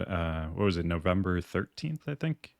Yeah, And we're getting a lot of info about future of WoW, and so I mean, that's true. it's kind of hard to make some plans right now because we might. I mean, this Classic Plus thing. I'm just gonna say it's 100% coming out because Hando hasn't let me down in the past. He told me Yeah. about Sod 3 months early. I think the source is good, but um, like maybe we get a rerun of Wrath. Maybe we get a rerun of the trilogy, the first three. Maybe we Yeah. get just a TBC fresh. I don't know. There's a BBC. lot of options, and I would be down for basically all of them. Like I said, the vanilla classic isn't really too appealing to me, but pretty much anything besides that would uh would be something I'd spend time on. So that would definitely detract from playing all of the tanks and mop. Mm, I think that's pretty. You sound pretty casual to me right now. Not gonna lie. Honestly, kinda am at this point. Like I haven't had a Cata raid in Yeah. weeks. And my first Cata raid in a week is tonight, other than Oh PTR. man, you gotta clutch those rank 1 logs before they lock forever. Oh yeah, I don't know. I'm not too worried. I was just thinking about that. I think I've done more Firelands raids than tier 11 raids since probably like early August, which is kind of nuts to think about. Yep. Just Yep. like the hype. Man, bring it back. Anywho. I really hope Firelands kind of ignites things again, but Yeah. cautiously optimistic. uh, let's see. So what mechanics would you think could make Prot Paladins and Prot Warriors on par with Blood DKs? I would personally remove the Word of Glory cooldown, add a chance to generate Holy Power when you block, and lower the cooldown on Consecration. Holy Power when you block? Just That's pretty imagine. nuts. I mean, obviously it would have like an ICD on it, right? Like No ICD. no ICD, just shield of righteousness all day long. Hell yeah. Or a Word of Glory. You just always have some mobs on you, and you just Word of Glory off cool. Just spam Well, word of glory. no, not off cooldown because it doesn't have an ICD, right? So you could just you know Yeah, put your Word of Glory on the mouse wheel and just scroll up and just insta heal yourself every millisecond. that's how I don't know if you've played much Prot Warrior on retail, but that's how it is with like Ignore Pain. It's like an Oh absorb you put on yourself, and yeah, literally yeah. you will get carpal tunnel if you don't put it on scroll wheel. It has to be on scroll wheel or you will get carpal tunnel. And yeah, if you look at like I have the WeakAuras that shows the spells I've cast, like each GCD I use, and Mm. every time I look down at it, it's like 5 ignore pains for every like other ability I use.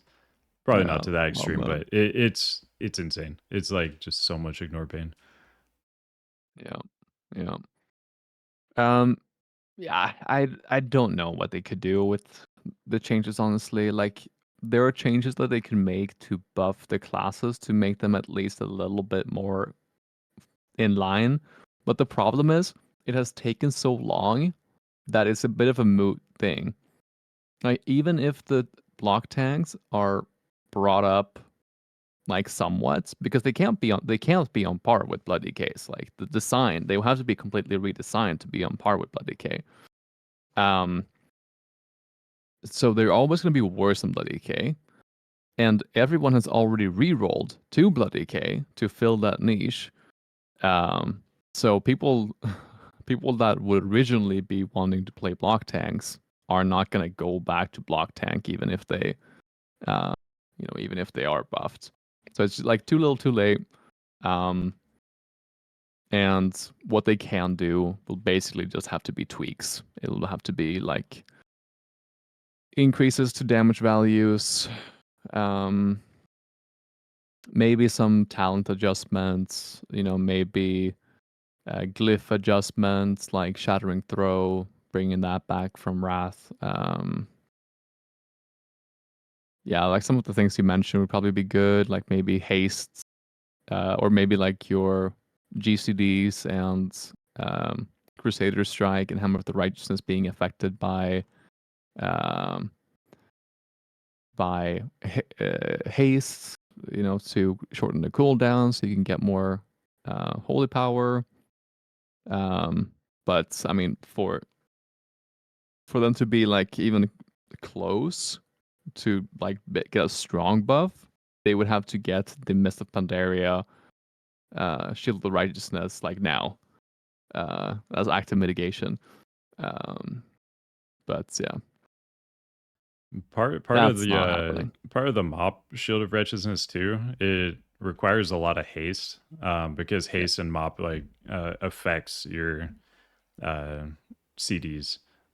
basically all your CDs. I think your short CDs. I think it affects like 10 to 12 abilities, something like that. It Mm-hmm. it reduces the cooldown on a lot of them. So haste just becomes insane because you're reducing all of these ability cooldowns. And from my understanding, prop pay gets a lot better once you get to Throne of Thunder, and you can get enough haste that you can have like 100% uptime on your Shield of Righteousness buff. But yeah, I mean, if they added in Cata, they could also just make it like a little bit longer duration buff too, to compensate for that. But like my Yeah. favorite part of retail tanks is that haste affects so many of your rotational abilities.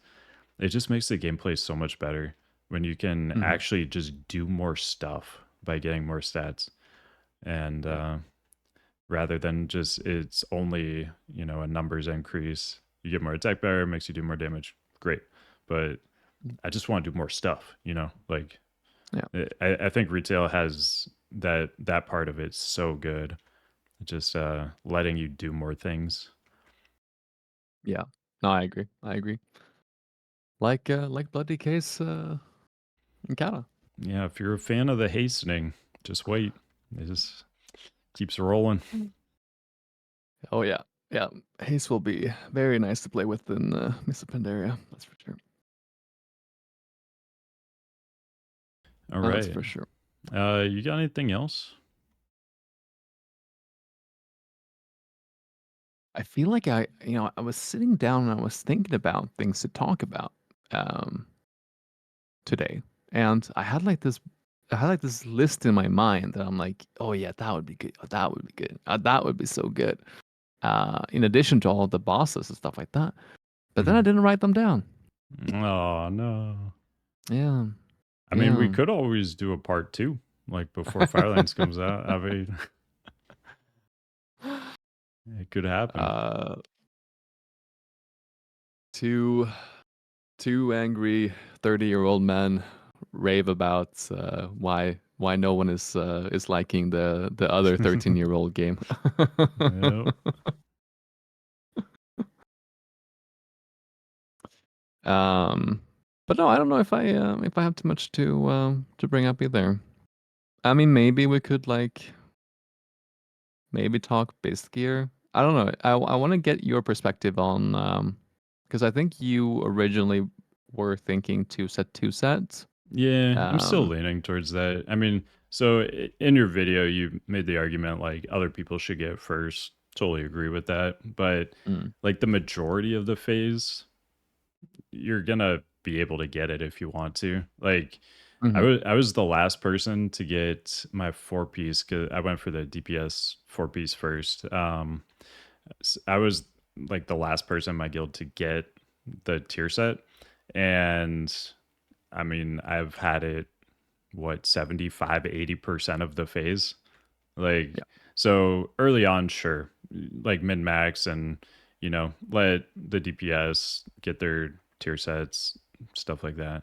That's totally fine. But once it's available, two piece, like simming it, it was really really close on damage.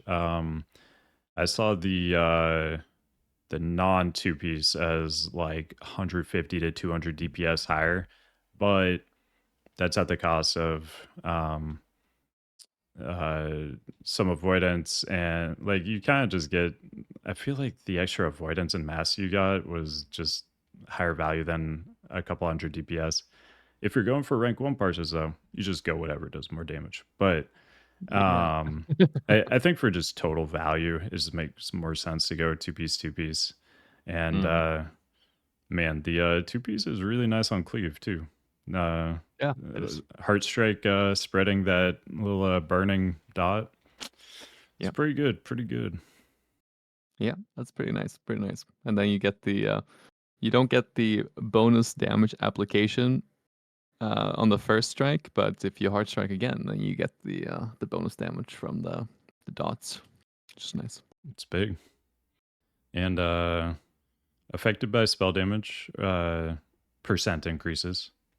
Um, the raid debuff, And can it crit can as well. crit for 200% damage. Wow. So Wow. yeah, You get those big 1600 plus crits from it every 2 seconds. It's pretty nice. I'm liking it, but yeah, it's definitely not a priority. It's like just pick up whatever higher eye level pieces you can early that other people don't really need. Um, if you are having trouble staying alive on Baleroc, it might be more important for them to funnel you some stuff to make that easier for you. But at the end of the day, it's really just kind of learning the cooldown dance on that fight and just getting the experience. They should definitely funnel loot to the Blood DK, of course. Right? Absolutely. Yeah. Sorry, I misspoke. Yeah, every single item, Blood DK Prio. Yeah, yeah. So just setting up here for a clip. So if you want to send this to your loot counselor or whatever, right later. Let me just set the scene here. So Subtle, you and I were talking about this earlier, and it's very clear how you want to prioritize your bloody cake gearing as much as possible, and we're not just talking about defensive survivability stuff when it comes to Baleroc and stuff like that. Like obviously, like bloody cake prio all the way, but we're talking about weapons like sulfurous. We're talking about trinkets like vessel of acceleration. That should definitely go to your bloody cake first because it's going to give so much more value to your entire raid team if you put that on your blood DK first. Um, you have so high uptime on all of the high value bosses. You're going to be killing it on the overall damage, and all of the extra stats that you get are just going to translate into so much more defensiveness. And as we all know, if you get more defensiveness, you can drop an extra healer, which will be a benefit to the raid. Um, yeah, clip it. Yeah, absolutely. There's the clip. Spread that around. Make it go viral. And then laugh at the people that fall for it. Man, I hope Sulfurious actually drops though. Like Ash Candy was Yeah. such a letdown. I mean, I've seen I think 5 all phase, something like that, around there. It's single digit. Yeah, Like I don't have it yet. I've been doing 5 raids. Well, for a while I was doing 5 raids a week. Yeah, it's tough to get. Hopefully Sulfurious isn't like that. But Yeah, I told, or I went into a voice chat with one of the officers for something unrelated to loot, but I was I was like, hey, so by the way, while I have you here, I pulled up the last 6. I just had the last 6 logs available here from our guild run, and in 5 out of 6 of those, I'm the highest melee DPS in the entire raid. With the 6th one, I was the second highest melee DPS raid in. And in tier 11, I was last on prio on all of the big ticket items. Like I still don't have sulfurous. I was last on prio on Heart of Rage and whatever. That's my best item. So with the experience from tier 11, I'm not saying that I need to be first, but I just don't want to be last. I mean, I think that's fair. Yeah. I mean, especially for you, because you're like really interested in chasing the hundreds and everything, and it's so important to get those items early when that's your Yeah. goal. Um, like each week that you can have just a higher eye level than everybody else, that is just a huge advantage in getting those hundreds. And I mean, there's only so many weeks at this point. Apparently, it's a lot of weeks you get to try, but yeah. Yeah. We'll Yeah. we'll see how many even count too for All Stars. We both think Yeah. Alysrazor is not going to count, right? No. And then, Uh, I what's mean, the maybe Rhyolith as well? Rhyolith probably won't count, right? Because you would just Uh, have only one person AoE the ads. Yeah. Maybe only last space and on Beth'tilac. I don't know. Yeah. Uh, Domo, maybe. I don't know. Oftentimes when there's a damage amp on a fight that not everybody gets, those are usually like the main candidates for them making them not count. On that one, I'm not sure Yeah, though. I don't think Domo though, because I feel like that's an example of where it makes sense to not or to have the damage buff actually matter, because it's your uptime on that buff is determined by how well you and your raid plays. Um, so if it's like undeterministic, like random damage buffs, like Nefarian on the mind controls, yeah, like obviously that shouldn't be something that is counted. But on Majordomo, like you are in control of you how much damage you do, and there's really not much um, variability in terms of like, do you get the buff or do you not? You could argue like, yeah, well, I got the leap a few times and I didn't have enough blinks to move out of it. Um, but uh, uh, but that's the case with any mechanic in the game. Honestly, like sometimes you just get grief a little bit more than usual. Yeah. They could normalize it, I guess, but I don't know. Yeah. We'll see what happens. It's just with the 7 boss raid, Yeah, each boss they take out of it is just so huge. yeah. And we've had several out in tier 11 um, already. Um, all right. You got anything else, or we can wrap this thing up? Solid, almost 4 hours. Yep. Yep. It's 1 a.m. over here. And Oh, geez, yeah, you gotta get some sleep. oh Gotta yeah, rest I'm up. still I'm still in my office. I still had to get home. Oh, okay, yeah. I forgot you said you were gonna like rent out like an office space or something for Yeah, streaming. that's right. Okay. That's right. That's where we are right now, Wow. so no Okay. need to Yeah. Yeah. worry Get about home waking up the safe. wife. Yeah, for sure. All right. Well, um, thanks for coming by and talking. Always good. I mean, good as we always. can just ramble on for. I mean, it's an easy 3.5, 4 hours every time. No problem. Yeah, yeah. I Always mean, fun. it's we could probably go for 8, but I mean, we Oh, gotta yeah, stop somewhere, right? yeah. We just got to cut ourselves off at some point. Yeah. And yeah, interested to see how this Firelands race goes. Good luck, of course, on Firelands getting that. Are you guys trying to get a week 1 clear? Do you think that's like in the cards for you guys? Um, maybe.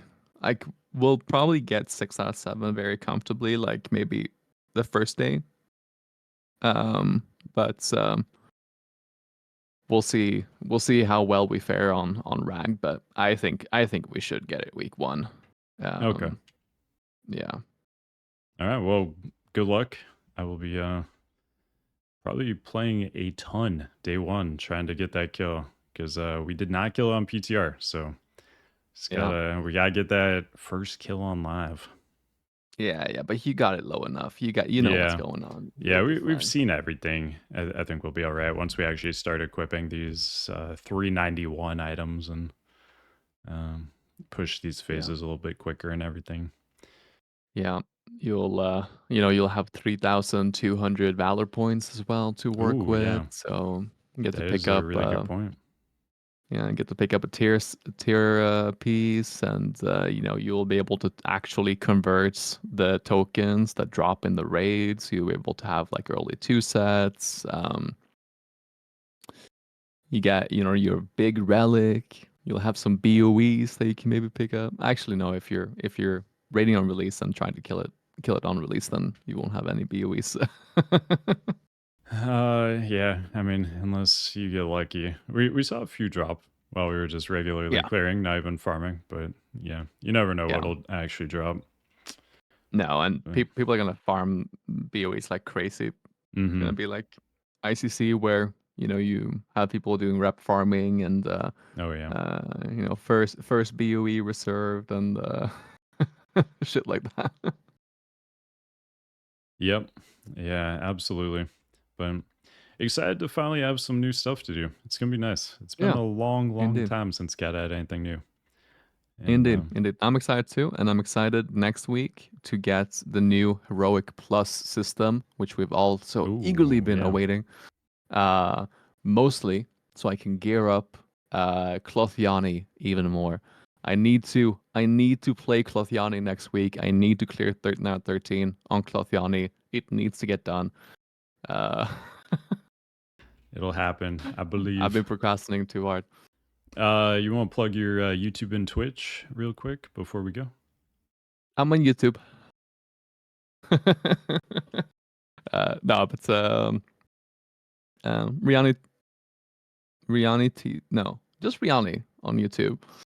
Um, Riyani Wow, right? is it Riyani Wow? Yeah, I think the handle is I want to Riyani say it's Wow. That's Riyani right. Wow. I'll have it Yeah, linked in yeah, the that, description too, so yeah, people yeah. can You're find it right. there. You're right. You're right. Yeah. Um, Make a lot of content, but especially Blood DK content, which I think a lot of people in here are interested in.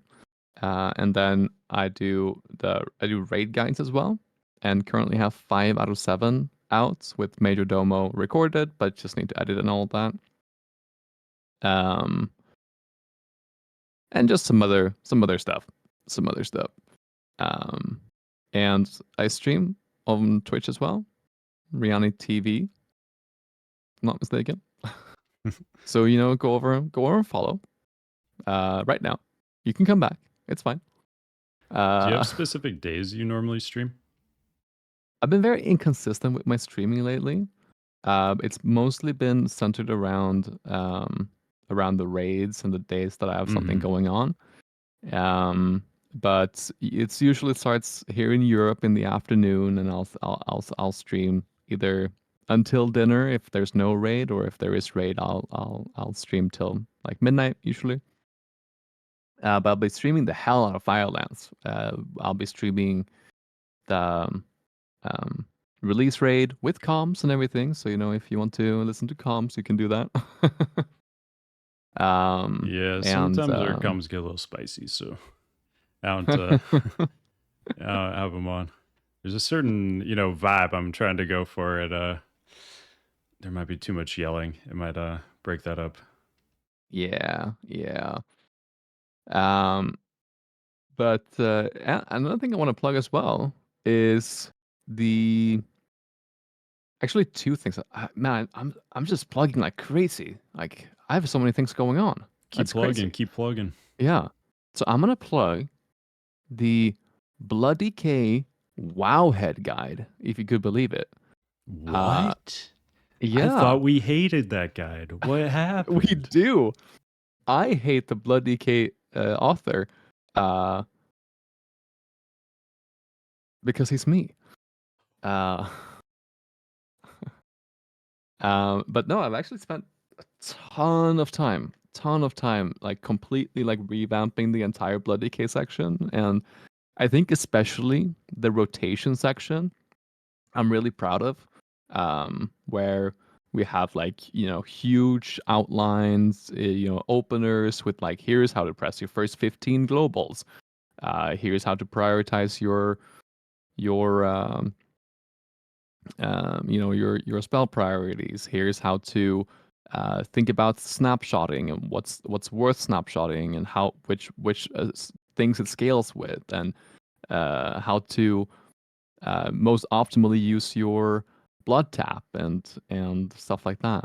Um, so with a lot of like nuance in talents and more like stat values being readjusted to fit within the way we actually play the game.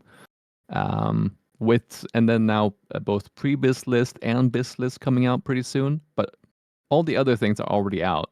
So if you want to look at the rotation and whatever else, you can do that already right now. And make sure to give it a 5-star rating. There it is. Yeah, Yeah. I'm so glad you took that over because Jesus Christ, like the beginning of the expansion, it was nuts. Like, I mean, WoW has a lot of people's, first step into, looking at a class. And when they were, you just look up Wowhead, Blood DK Guide, Cata, whatever. That's Hmm. most people's first thing they're doing when they're playing a new class. And to have that much misinformation on like their entry into it, and then Yeah. later on when they actually get into like my content or your content and they're learning how the class is actually played and it's completely different than what they've read, it's Yeah. just all these extra hurdles, like having to like rewire people, like teach them how to actually play. And yeah, having them just get good information right out the gate is so huge. So I'm really glad you decided to take that up. I think it'll make life a little bit easier for all the other bloody K content creators around the internet, so that there's not too much. Don't need to convince everyone about. Yeah, man, Because haste when is you actually good. start from a place of misinformation, then you have to convince them to come over to the Yeah, side yeah, that. yeah. It's a lot harder once they've gotten that first impression and it's just completely terrible information. So Yeah, yeah, yeah, it is what it is. It is what it is. yeah. Um, but the last thing I want to plug as well, where I'm just on this plug chain right now, is Plug City.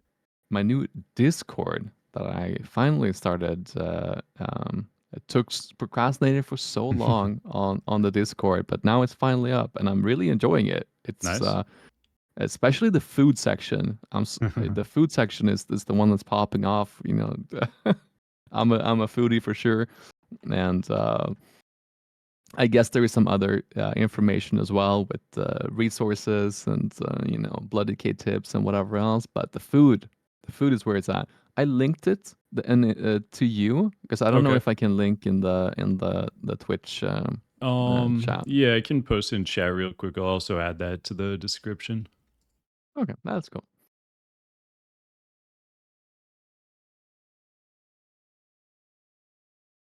All right, the link is there for everybody, and we will get that in the description too. Oh yeah, All right. hell yeah. Anything else? Any more plugs? Um, let me think about it. Um, I have an old TikTok account that's relating to classic literature. So maybe maybe I if you're on mean, TikTok, classic transition into classic literature. whoa, Ooh, oh my yeah. goodness! Look, Oh we're my working god. here with the classics, classics in all aspects of life. Love it. So yeah, check out Riyani's classic literature TikTok. All right. All good. We got it all out, I think. All good. I think we got it all All out. right. Sorry, And Coach, that you didn't come in earlier. all of that stuff will be in the description. This is going on YouTube after this. I'll get all the timestamps in there. It might just take a little bit because I have a raid tonight and I got to watch through it. We talked about so many random little things. I got to watch it all back. Um, Yeah. but hopefully you guys got a lot of good info out of that. I think it was a really good talk. Should help out a lot of tanks going into Firelands, I think. And yeah, we'll both be streaming early Firelands. I mean, we're both always happy to answer questions, I know. So Mm. pop into streams, ask questions. Always happy to help people out. And yeah, good luck in Firelands to everybody, and especially to Riyani. Thanks for You too, coming on. so you too. Thank you. See you guys later. Peace.